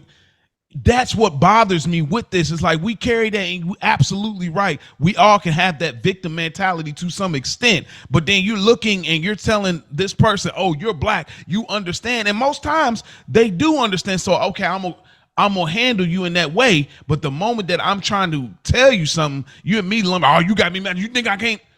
Why are you so sensitive? That's my goal, bro. Like that's I know it's cliche, but being nice, it goes so far, bro. If you come in there, you smell like weed. You can be a nigga's nigga. I don't care about none of that shit, bro. If you cool and nice to me, bro, you can have this bowl. I'm a manager in here, bro. Like, you can have this bowl. You think I give a fuck about this bowl? At 19, 20, I probably did. But at 35, I can care less about these people's company. And that's just me being real. Like, I'm a nigga too. Shit. Like you said, I'm carrying this shit on my shoulders too. So I get it. You know, 9 times out of 10, you see that shit with Katt Williams? Hell yeah, that shit crazy, bro. And we gonna talk and all the way down this line. And by the end of it, I'm like, you know what? This nigga cool, bro. Go ahead, bro. That bowl on me, man. Have a good day. Because we as managers get the comp up to $50. So I can at any moment give you some shit. Like, you know what I mean? So I have those moments too. And we have people that come through that's cool. But I'm with you for the most part. It's like in the back of my mind, I'm like, man, look at this nigga fulfilling every fucking stereotype that they think about us. And I'm trying to defend you to this white bitch, and she ain't hearing that part. Yeah. She ain't hearing it because you just came here on some trash. So does that offend y'all? Like, if I'm be real. Yep. Yeah, sure that offends you. Yep. I'll be real with it. What about that offends you? Do you feel like that? And again, correct me if I'm wrong. I'm just taking a shot here. Do you feel like, hey, I'm not able to act that way, so why do you feel like that you have the audacity to come in these spaces and act this way? I can't get away with it, so how do you feel like that you can get away with it? No, I don't feel that way. Man, 18, 19-year-old me, man, go through my Facebook. What about 35 right here? No. Fuck. I get what you're saying with that. I get it. Yeah. I'm saying right now today, like, what offends you about, like, and I don't know if you answered it, Skool. So with Mo, you say, yes, that does offend me. If a nigga come in here and he got that type of attitude like that, I'm offended by that as a black man. What about that offends you? Because it's like, I just look at it like we're already naturally, us as a race, as a ethnicity, like we're stronger than the average. And I don't think because we necessarily want to be, but we just are. We had to be throughout. We had to be. So when you're snapping on somebody about some chicken or some guac, why are you choosing this moment to be weak? Why are you choosing this moment to be sensitive? You can beef. There's so much happening to us out there, and we can beef about some real things. And you want to beef with another brother because he's telling you, "Hey, that's another 250," and you take it in your head like broke nigga. At what point did I ever say that? Never. Even if I'm on that side and I'm the nigga doing that, let me think, wait a minute, what do you mean by that? Like, hold on, let me relax. He just told me it's 250. He ain't had no voice with it. He had no attitude. Let me chill. But the problem is, it's like the ones that are moving like that, you ain't take the time to just think for a second. Niggas just be doing things. And that's why I be getting offended. Like, bro, we just went to Applebee's, bro. And it was this Hispanic lady. She was kind of like a stud. So I don't know her name was, but she said, y'all can call me J Baby. right? She's like, y'all can call me J Baby. She was real cool, extra friendly, whatever. Doing a little bit too much for me, but she was cool. You know. Then, right when we was about to get ready to leave, there was a white old couple behind us. She said whatever her name was. We said, y'all can call me Jess. I immediately smirked at my wife. I said, she looked at me, she's like, don't even. I said, this is why I love podcasting. Because I'm going to talk about the fact you say we could call you J Baby on some rappers, but they call you Jess. She looked at your hair. She looked at your hair more and she's like, I'm J oh Baby, yeah, this a nigga. Oh, that's a nigga. But no, seriously, I know we run a little long, but seriously, it just bothers me that niggas just I don't have anywhere to be. We can keep cooking if y'all. Oh well, yeah. But look, go ahead. But look though, now because there's a lot more. Correct me if I'm wrong. There is a lot more. Yeah. Correct me if I'm wrong, Mo. And you say you worked retail. You have to be. Listen, I'm a strong advocate of retail should be a high school course or a college course. Like every human being in the fucking world should work at least 6 months of retail because it's tough to deal with people. But I have at some point I felt like I had a gift where I can read people. And let me give you an example of what I mean. When certain people walk into a restaurant, a store, any place I'm working, I can feel their aura and I know if they cool enough to be like, yo, what's good, nigga? What's happening? You know what I mean? Or if I feel the vibe from him where I'm like, hey, sir, what's up? How you doing? Like, just like the same situation you talking about with the J Baby. And she probably just felt like she said, she saw you, read you, and was like, you know what? These seem like some cool motherfuckers. I'm just going to be myself. Yeah. But I know I can't really be myself, so I have to be Jess. Yeah. You know what I mean? And I wasn't offended at all for the record. No, and I know you wasn't. Yeah. But I know what you was going through. Like, damn, why you ain't J Baby with them? She ain't J Baby with them because she wants her tip to be right. See? Yes. It is what it is. Like she wants her tip to be right. And her tip was right with us too, for the record. But so then let's think about this a little bit more, Spike Skool. How can we, not just on this pod because we talking, and for those that come across, it's gonna hit them. But for us in real time, do we feel obligated ever to holler at somebody when we're in the line, we're at Starbucks, and we're like, yo, I'm trying to get the latte with the peppermint, whatever it is, or wherever our spot we frequent, and we might be in line, and somebody in front of you, like maybe a few people in front of you, and they going crazy, like. Nah, B, blah, blah, blah, blah. We never feel obligated to say anything because what, Spike, are you ever offended when people behave this way? I'm not at all. I don't take responsibility for how other people look like me act. And I learned that I think I've said it on here before. I worked at a corner store, like in the hood. Like what usually the Indians is, and like I worked in one of them corner stores because, well, I just worked in one of them corner stores, 28th and Clifton in Nashville. Look it up, Sweats. And black people, we're black people, bro, and we always tell other races how we're not a monolith. All of us are not the same. So some people are going to express their points differently from how I express mine. Now, since I've been in corporate America, and since I've had the benefit of also working in places like that and growing up in places like that, I know the range of different responses that can come from when like niggas is finna be niggas. It's like you got a corporate nigga that like when I'm finna get in my bag and like let y'all know y'all got me fucked up, and you also got a hood nigga that's like, oh nah, y'all got me completely fucked up. You got an ignorant nigga like that, which is different from a hood nigga. A lot of people try to lump them in. You got an ignorant nigga that when he get in his bag, like, oh, okay, it's finna get crazy in here. Like there are a lot of different facets of what we do in the sense of what we said in the beginning of being niggerish. Like it's just part of our culture, bro. Yeah. So I don't take offense because I've seen the different aspects of like one extreme to the next extreme. Like I've been working on the corner store, probably the worst experience that I've had. Woman came in there, do y'all have a bathroom? No, I won't have a bathroom. You mean to tell me y'all ain't got a public bathroom in this place? No, ma'am, we don't have a bathroom. all right, I'm gonna pull my pants down. I'm gonna piss on the floor right here in front of everybody in the corner store. Like, y'all got to clean this piss up now, because you lied to me and told me y'all don't have a bathroom. Now we told you we don't have a public bathroom. Now, in the moment, I see that, I'm like, what, bitch? Are you serious? However, turning around and looking at it from her perspective, like, I know y'all got a bathroom in there. Y'all just don't want me to use it.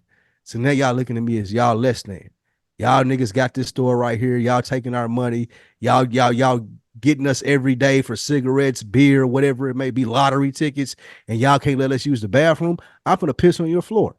I see both ways of that. I'm not saying that she's right, but I do understand what she would have a frustration with a motherfucker like us is telling her, hey, you can't use the bathroom here. That's a basic right? Like, just using the bathroom. We ain't talking about nothing serious. I just want to go in here and piss real quick. That's weak though. I ain't going. That's so weak for black people to, like, you won't step up and speak to another. You will not step up and speak to a white person if they tell you that. Go to a Macy's. Meaning what? So you saying you go into a white people store and you say, hey, she would have walked same reaction. Okay, she cool. Walked away. That's fine, but that goes to what we're saying about the Katt Williams, right? Like, not know me, but you look like me. You've put yourself in this position where you're supposed to be, or black people think that, oh, you're black, you run a business, you're supposed to be looking out for black people. You're going to give me the benefit of the doubt. When it comes to see that, oh, I'm not giving you no benefit of the doubt. No, like, no, you can't use this bathroom. I see where she could be offended by that. It doesn't really have a lot to do with the establishment. I don't think it's the same as Katt. When you say that, why you say that? Because Katt, there's relationships involved. I don't know you, lady, and I'm telling you, when you come in here, that's the difference, though, bro. Remember, we talking about corner stores. That's a relationship. That's a place that people in the neighborhood, they go every day. You know me. Yeah. Okay. All right. So people go. I know plenty of those people by name. They come in most corner stores. Such, hey, go ahead. Most corner stores don't have a public bathroom, though. But most of them are Indian. Most of them are white. Most of them are Chinese. They don't look like you. So you would expect them not to let you use a bathroom. But if it's a black person, you going in there, you like, come on, bro. But would they have peed if it was any of them outside of a black? Okay, so that's a good point. And that's what I'm saying.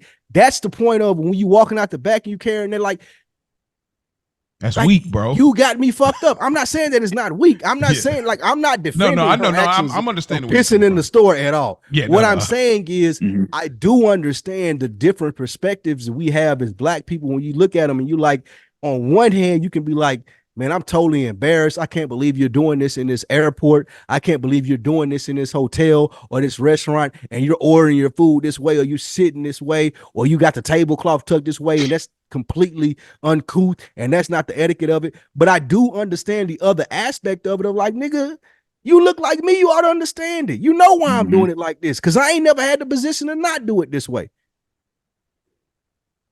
It go both ways. I tell you this, one of the best things that I've read to help me understand that, and when we talk about resolutions on this podcast and what can help you understand it, there's a book.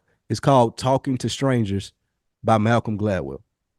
And it deals, it has 6 to 7 different stories about people who have totally different perceptions in situations. And they talked about Sandra Bland. If y'all remember her, she's a lady that hung herself. Y'all remember that. It talks about that situation and a lot of other different situations, but it just talks about how you don't even understand the mindset of the person that you're dealing with, because you're dealing with your own shit. He ain't coming into the store saying, I'm going to piss on the floor if they don't let me use the bathroom. She coming into the store, I done dealt with shit all day of maybe getting rejected from this, getting denied from that, motherfucker done talk to me crazy this way, and you the last motherfucker that I expected to do this to. So now these are the reactions to your actions of all the shit that I done dealt with throughout the day. Just like the nigga with the $2.50 guacamole. Who knows if this nigga came up short on his pack And a nigga like, ah, man, nigga, you broke ass nigga. You supposed to be $1,000. You supposed to be $1,000 more here because I gave you this much work and it ain't this much here. And a nigga calling him a broke ass nigga, or his baby mama calling him a broke ass nigga because he can't afford to do this, that, and the third. Who knows how many times someone has called him a broke ass nigga before he got to the Chipotle line, and the nigga's been like, hey, it's $250 for the guacamole, bro. And this is the thing that break is like, nigga, fuck, I got $250, nigga. Y'all got me fucked up. Yeah. You know what I'm saying? And that's what that book deals with as far as the talking to strangers. Like, you never know what a motherfucker has dealt with right before that conversation they had with you. And before we judge them thinking that all of us are like this, or I'm embarrassed because this nigga acting like this, try to add into it the personalized sense of it of like, I don't know what this nigga went through today. Like, this nigga baby mama may clown him because he couldn't afford Pampers, bro. And now I'm in here telling him about a $250 scoop of Chipotle. Like, I get it. Like, once that nigga explained it to you, and that's why I got to ask another question from. Once that nigga explained it to you, like, okay, bro, I get it, bro. Here, man, take the extra scoop or whatever you want, bro. I get why you acting like that. And I think a lot of times, because a lot of us are under so much pressure, we deal with so much shit, we doing so many things, we've been disregarded throughout the day so much. A motherfucker has came to us so many ways sideways. When we get in front of each other and you're expecting that, all right, this nigga get what I'm saying, man. Like, this nigga cool. And then the moment that they don't, it's like 0 to 10. You got me fucked up. Like, why don't you get me? Like, so let me ask this. All day as black men, as black people, but we can't because we ain't dealing with ourselves. We ain't dealing with black men and black people all day. But when we do deal with us, it's like, bro, you let me down too. Now I'm on 10. So I see you rolling your eyes, Mo. What you got? So how would you handle that? Like, how would you get that man who, okay, I told him the 250. All right, you bitch ass nigga. Like, how do you find out? Do I calmly be like, all right, sir, now I get it. I'm sorry, but that's just the policy. Like, I'm trying to figure out, how do we get to that point of where we get to a basis where he does say change the direction of where he go, you know what, bro, my bad, bro. Like, it's just been a rough day. Like, how do you break that ice? I feel like we have to be. And even if it's as small as the community that listens to this podcast and it's like, okay, I take something from another week in the books, we have to be the ones that be like, okay, I'm not gonna overreact right here. It's cool. I ain't finna be the nigga that's gonna respond to you and be like, nigga, what's up? Go get whatever you got to get out of the car, bro. I got the same shit in my car, nigga. What do you want to do? I think that starting very small and understanding that I'm not gonna be the nigga that overreacts it. Like, it's cool if a nigga overreacts and I have to go do what I gotta do, then cool. But I ain't gonna be the nigga that take it there. I think that's the very start of it. Like, I'm telling ourselves or understanding, like, you know what, you might be going through something, brother. I don't give a fuck if you want to talk about it or not. You ain't got to talk about it with me. I don't know you. But I'm not gonna be the nigga that's gonna take it to 10. If you want to take it to 10, I'll meet you there. But I ain't gonna be the nigga that's gonna take it there. I think that's the thing that we would focus on as a community with another week in the books, and us three here having this conversation and being like, I never have to be the nigga that's gonna take it there, because I got enough confidence in myself to be like, if it do get there, I'm gonna handle it. Like, please don't get it mistaken, my nigga. Like, if we go all the way to 10, then we can go to 10. But I ain't gonna be the nigga to take it to 10. And if I could avoid it getting to 10, I'm gonna do that. If that's asking you another question, if that's inquiring about what you got going on and being like, you know what, bro, or if that's even copping the deuces because being like, I ain't trying to get into all this. Like, you know what, you got it, my nigga. It's cool. But you know what? Using to be the nigga to take it to 10. This is me being open and vulnerable with y'all. Sad part is, when I'm playing this scenario out and I'm playing it in my head and I'm doing what you told me to do, Spike, and I'm telling that nigga, like, you know what, bro, it's cool, bro, you got it, man, huh? Just scoop on me. In my mind, that nigga just said, you damn right, it's on you, bitch ass nigga. That's Katt Williams, though. That's the Katt Williams, and it's like, nigga, you got me fucked up, nigga. I'm gonna air this shit out. You hear me? But I'm sorry. I'm but sorry. that's natural though, bro. Because That's as a natural. man, I think Because guess naturally, what? Because now he going to his girl. He get the bowl. He get to his girl house. He gonna be like, let me tell you what this bitch ass nigga just did at this Chipotle. Skool, And I got I'm my glad. I'm glad you said that, because that's what we deal with. That's what this platform is about with Another Week in the Books. That's what we deal with. Like, how do I deal with myself knowing that, nigga, I flat out could have squashed you like a fly, my nigga, if it was really going to that. But you know what? I'm gonna be the nigga that back up, and I'm gonna be cool with you going to tell your girl, man, I punked this nigga, and I got to scoop of guacamole for free. Nigga, I don't know you. I don't know your dusty ass bitch. I don't give a fuck about nothing that y'all talking about once y'all get outside of here. What I do care about though is my peace of mind and knowing that I handle myself in the place that, and Rich talked about the etiquette that I have for my life, the code that I have for my life, knowing that I'm not gonna be the nigga that take it there. But if it do get there, I'm gonna handle it, knowing that I did what I needed to do to keep that up. I don't give a fuck what you go tell your bitch, what you go tell your homeboys. I don't give a fuck about none of that. But I do know when it was right here in me and your face, I did what I needed to do to make this shit happen how it needed to happen. I'm with you. It comes down to integrity is one of those parts. It's like at the end of the day, it's like how you define me in your story means zero. Look at because the reality is like, bro, look at where we at, bro. And also I try to remember too, like the chances of me running into you again are slim to none. Like we would have to have some type of crazy ass, altercation. I'll put it like this: them 3 to 4 niggas that I told you about in that situation with Chipotle and blowing it up, bro. Them niggas would come to me right now and smack the shit out of me, and I wouldn't even be like, "Oh shit, you that nigga from?" Like I don't remember. Like, so I try to, play it out that way too. Like, man, I ain't never gonna see this nigga ever again. Let me chill out, bro. Big facts. But it's niggas that come every day. That's different. Like, and guess what? Them not gonna be the niggas that test you. No, they not. Well, because now they got context, and I do want to try to land this plane here because I got to turn this around. Nobody else, so we got to get there. But I want to say on that note, with everything that you were saying, Spike, I understand what you're saying, and even the book, the Malcolm Gladwell, and all those things, and that's good. It's good to understand. It's good to get context. It's good to understand people and their reactions. But it still doesn't take away the fact that like that's weak and it's lazy to me, bro. To you, bro. Okay, but that's fine. Like I'm not saying that's the life mode that you've lived. Okay, but listen, judge it as that. Okay. That may be their breaking point, bro. Like this may be the last motherfucking straw on the camel's back. All right, but why do I have to get it? You just happen to be the nigga in the way today. Because you weak. No, because you weak. Can't say that, man. You weak and lazy. You would tell a nigga, but that's the point that I'm saying. And once you read the book, you understand. You calling a nigga weak and lazy who may be dealing with, nigga, I just found out today my wife got cancer.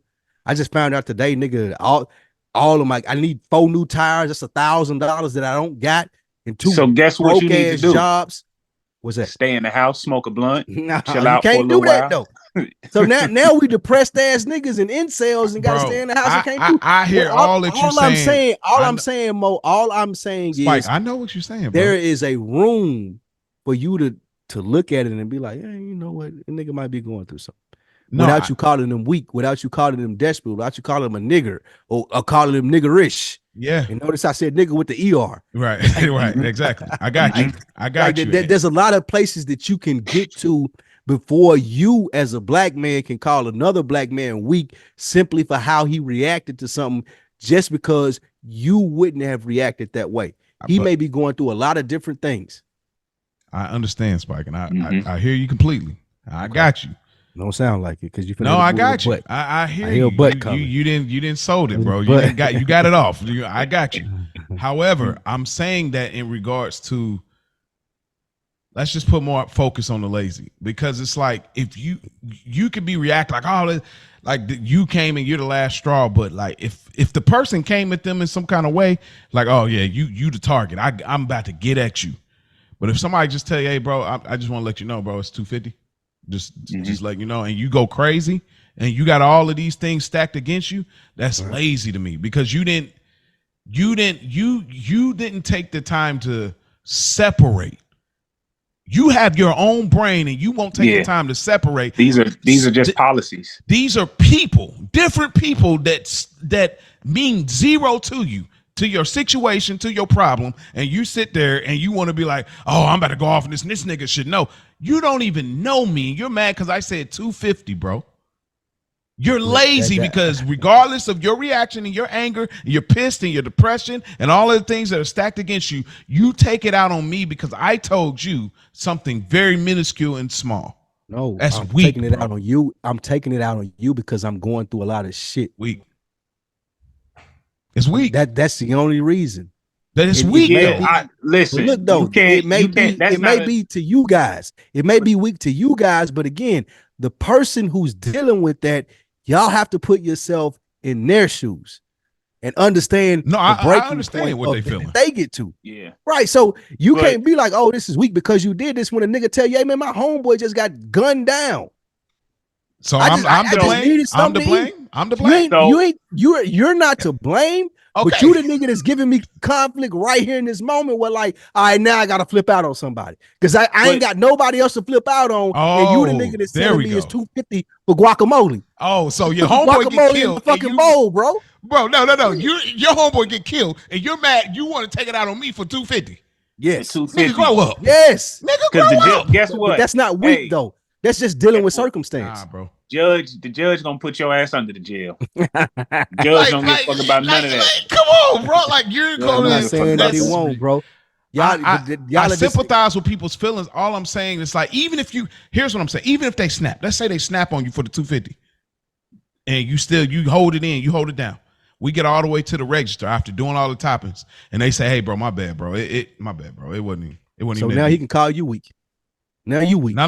It's not how I'm saying. Now you weak. How am I weak? Because you do this shit every day, and you deal with Perry, Sue, but if I ain't said nothing, and whatever the fuck it is, you let all these people talk all types of crazy to you. And for me, when I got something to say to you, oh man, you a weak-minded brother. Like what? What are we talking about?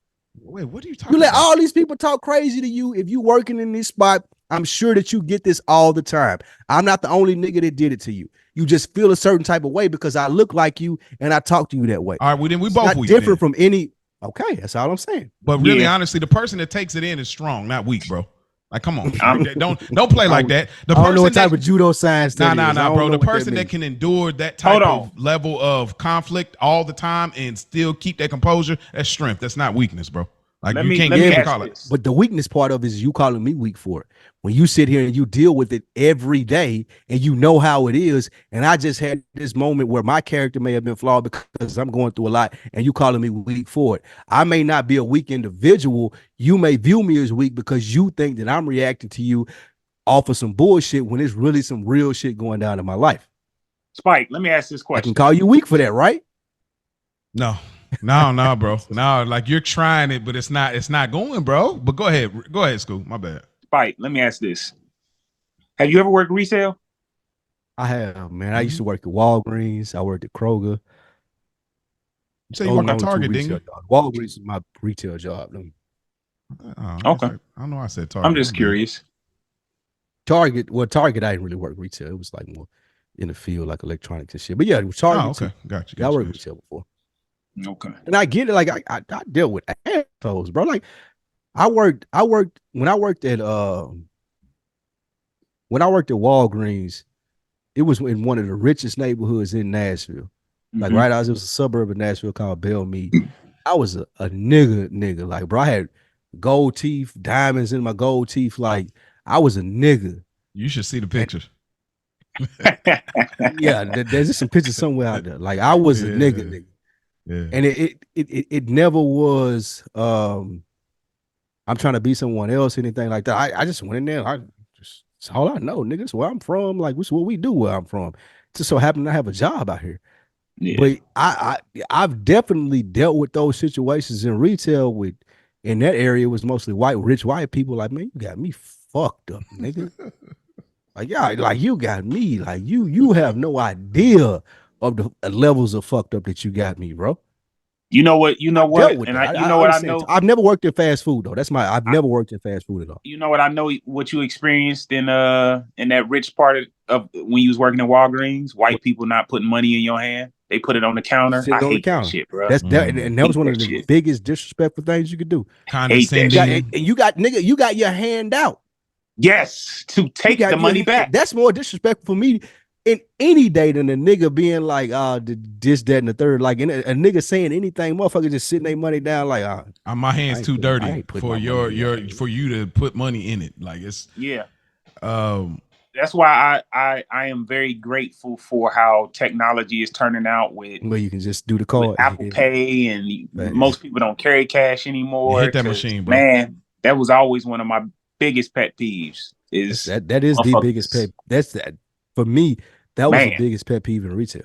Well, let me got my hand out. I see, but even too when people think it's a white people thing, I've seen my mom do it though. I've seen my grandma do it, and I've heard it's not actually a disrespectful thing though from the lineage of it. I heard somewhere. Yeah, it is. I've seen that too.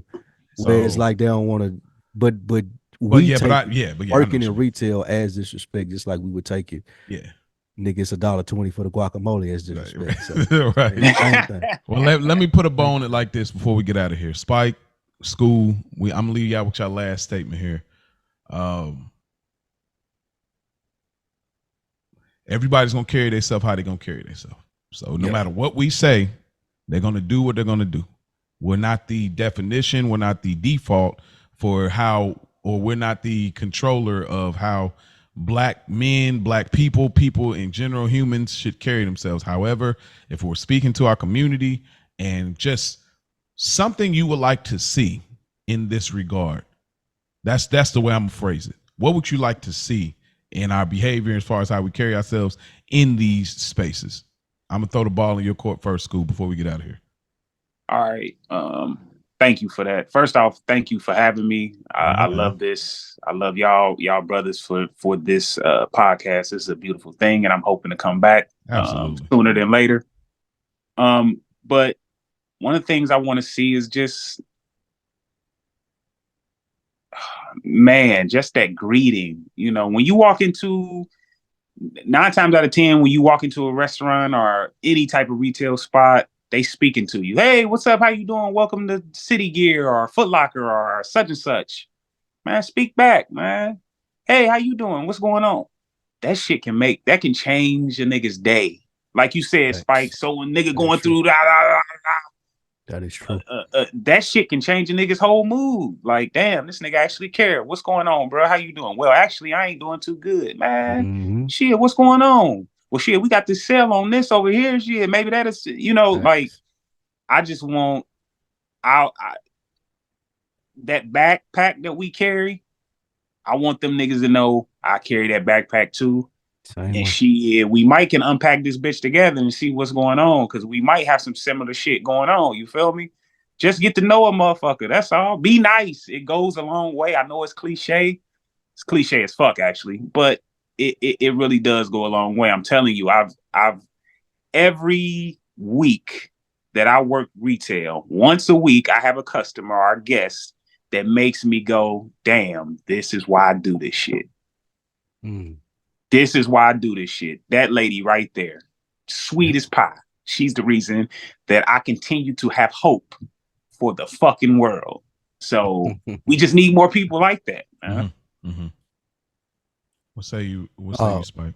For me, the book Talking to Strangers by Malcolm Gladwell, if you didn't get it the first time, it helped me understand a lot of this, even to what Skool just said. When I walk into a place, or when I pay for my stuff and the motherfuckers at Chick-fil-A be like, whatever it is that they say, pleasure to serve you or whatever, I always say pleasure. Thank you. My pleasure, yeah. Thank you. Like when I'm walking into a place, hey, welcome to Moe's. Hey, how y'all doing? Just to take the defense systems down of who you may perceive me as. Yeah, I may have had a bad day. Yeah, I may have, whatever it may be, and it may take a lot for this transaction to go as pleasurable as both of us want it to, but I do want you to know that I'm not being standoffish. I'm not being a dickhead. I just got shit going on. So if I can speak to you when I walk in and you say, hey, Hey, how you doing? Like that's very important for people, especially when we're trying to disarm them in the sense of thinking that all of y'all niggas are the same. Like all of y'all like whatever it may be in the sense of, as you spoke to Skool, as you spoke to Mo, everybody's not the same when they walk through those doors. So I want to show you that I have some sort of understanding of what's going on. I'm not checked out. I'm not thinking about my homeboy. I'm not thinking about the argument that I had with my homegirl. I do want to know you, let you know that I'm willing to engage in a positive manner, and I want you to treat me as such. But the only way that people understand it is if you are willing to open the door when they do that too. Mm-hmm. So that was big, Skool. But as far as like you said, when you walk into those places and they speak to you, nigga, speak back. Yep. Don't be in your phone. Don't be doing the extra dumb shit. Like speak back. Like let motherfuckers know that you're present in the world. Yes. One of the biggest problems that we have as black men, especially because we're so often ignored or overlooked, is like understanding like I have a place in the world. Like when I walk in a motherfucker, like when a motherfucker address me, I need to address them back. Yes. It's just normal, everyday human standard, but we don't do that where we're from or when we're conversating amongst each other. So we think that when we go out to other places and we don't do it, it's normal, it's cool. But no, a motherfucker gonna look at you like Skool, look at you like, man, what's up with this nigga? Like, bro, just spoke to this nigga out in his phone, typing away, texting away. So that's one of the things that I would say. Again, the book, Malcolm Gladwell, Talking to Strangers. If you have the time to listen to it, it's on audio book, check it out. Or if you want to read it, check it out. But that helped me a lot as far as understanding like the perception that I have of people who may come off as disrespectful, who may come off as dismissive. They may just be going through some shit, bro. So let me take a second. Let me ask another question. Let me figure it out before I go in on you. I love it. I love it. I would say. I love it. Hold on, real quick. I'm sorry. I have to say this because we didn't touch base on this. So I want to, because you just brought it up, Spike, and that was dope. So I just want to make this real quick. Get off y'all fucking phones, y'all. Please, bruh. Please stop going to restaurants and anywhere and on your phone and trying to order food. That is so disrespectful. Like, it's bad, bro. Like we everybody, that's white, black, blue, green, they all do it. They all do it. They all do it. So just we gotta get out of that shit, man. That conversation gonna be there. Unless a nigga calling you to tell you somebody important died, like, yo, let me hit you right back about the order. That's it. Click. That's it. Click. That's it. Give me your 100%. That's it. So that's all. That was the gym as well, both y'all. And lastly, I would just to conclude is I've been on both sides of it. I've been on the down. I've been the customer like going through something and run across somebody that they might have done something simple and I felt myself wanting to react. Like, bro, even when I got locked up, I didn't go crazy at the police because man, you got me fucked up. Blah blah blah. No, I'm having a moment. I'm out of pocket right now. Y'all doing y'all job. I don't even have to like you. I don't have to respect you. But at the end of the day, I'm not gonna snap on you because you're doing your job. Now, the attitude matters as well. I would say to my people that are having these moments, having these struggles, having these challenges, give everybody that equal respect. You ain't got to be in a great mood, but you don't have to give them the energy that you're feeling because you're ordering food. You're ordering food. Let's keep that in perspective. You're ordering something that has nothing to do with everything you're going through. I believe in us as people that we're complex enough, that we're intelligent enough, we're smart enough, able enough, wise enough to be able to say, you know what? I got some shit going on. This nigga don't know what I got going on though. But I'm just gonna order my stuff, even if I ain't that most happiest, whatever. I'm just gonna order my stuff and go on by my business. I just think that we can grow as people. It takes time. Everybody got different experiences. Like Spike said, everybody's not in the same place. And I know that's not going to be the case with everybody, but I believe in us as a people that we are complexed enough to understand those things and to be able to say on a simple scale, this nigga ain't got nothing to do with what I got going on. So let me just act different. And that's our episode, man. Before we get out of here, Skool, where can they find you? What you got going on, bro? Oh man, they can find us on YouTube. Where all podcasts are available. The Culture Garden. We got y'all. That's Ray and Rich talking about TV, and I also have Skool's Guilty Pleasures. You can find me on Instagram, Skool521. Other than that, man, I'm with y'all. I said that I was gonna bring this up with Rich and Mo. Your email got 69 in it, bro. You have to change. No. I'm glad. Listen, I'm glad you brought that up. I told Rich and Mo, I was like, bro, this can't be the right email. This nigga got 69 at the end of this email. Like, nah.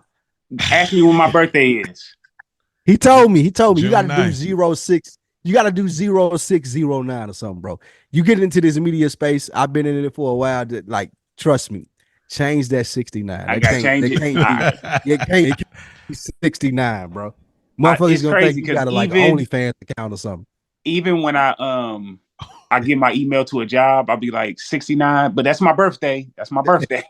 Like, you right. I gotta change that shit because I find myself explaining that to people. Bro, do 0609 or anything like that. Yeah. Just please not to 69. I would change it. Yeah, because I do. I said that I was good. They told me to bring this up too, and I said that I would. And I wanted to make sure that as a loving brother of yours, man, as a fan, wants to see you do well, man. Change that 69. I gotta change my email. Change that email with the 69 at the end. Yeah, exactly. Change that email with the 69 at the end of it, bro. That ain't gonna go over well. It's not. So, Spike, what you got going on? I know it's the top of the year. Anything coming out soon? Yeah, man. DeadEnd Sports starts back this week. On Deck will be back this week. Couple of reviews that I'll let you know about, of course, as we continue to record this, and another week in the books, man. Y'all continue to send us the voicemails. Those are very inspiring for what we do. We use those as inspiration to continue to build and cultivate episodes that you guys would want to hear. So all the voice notes, all the ideas that you guys have, continue to send those over because we want to be able to capitalize on those and continue to feed this community that we're building. I do a lot of podcasts. I do a lot of media stuff. This is the most important thing that I do.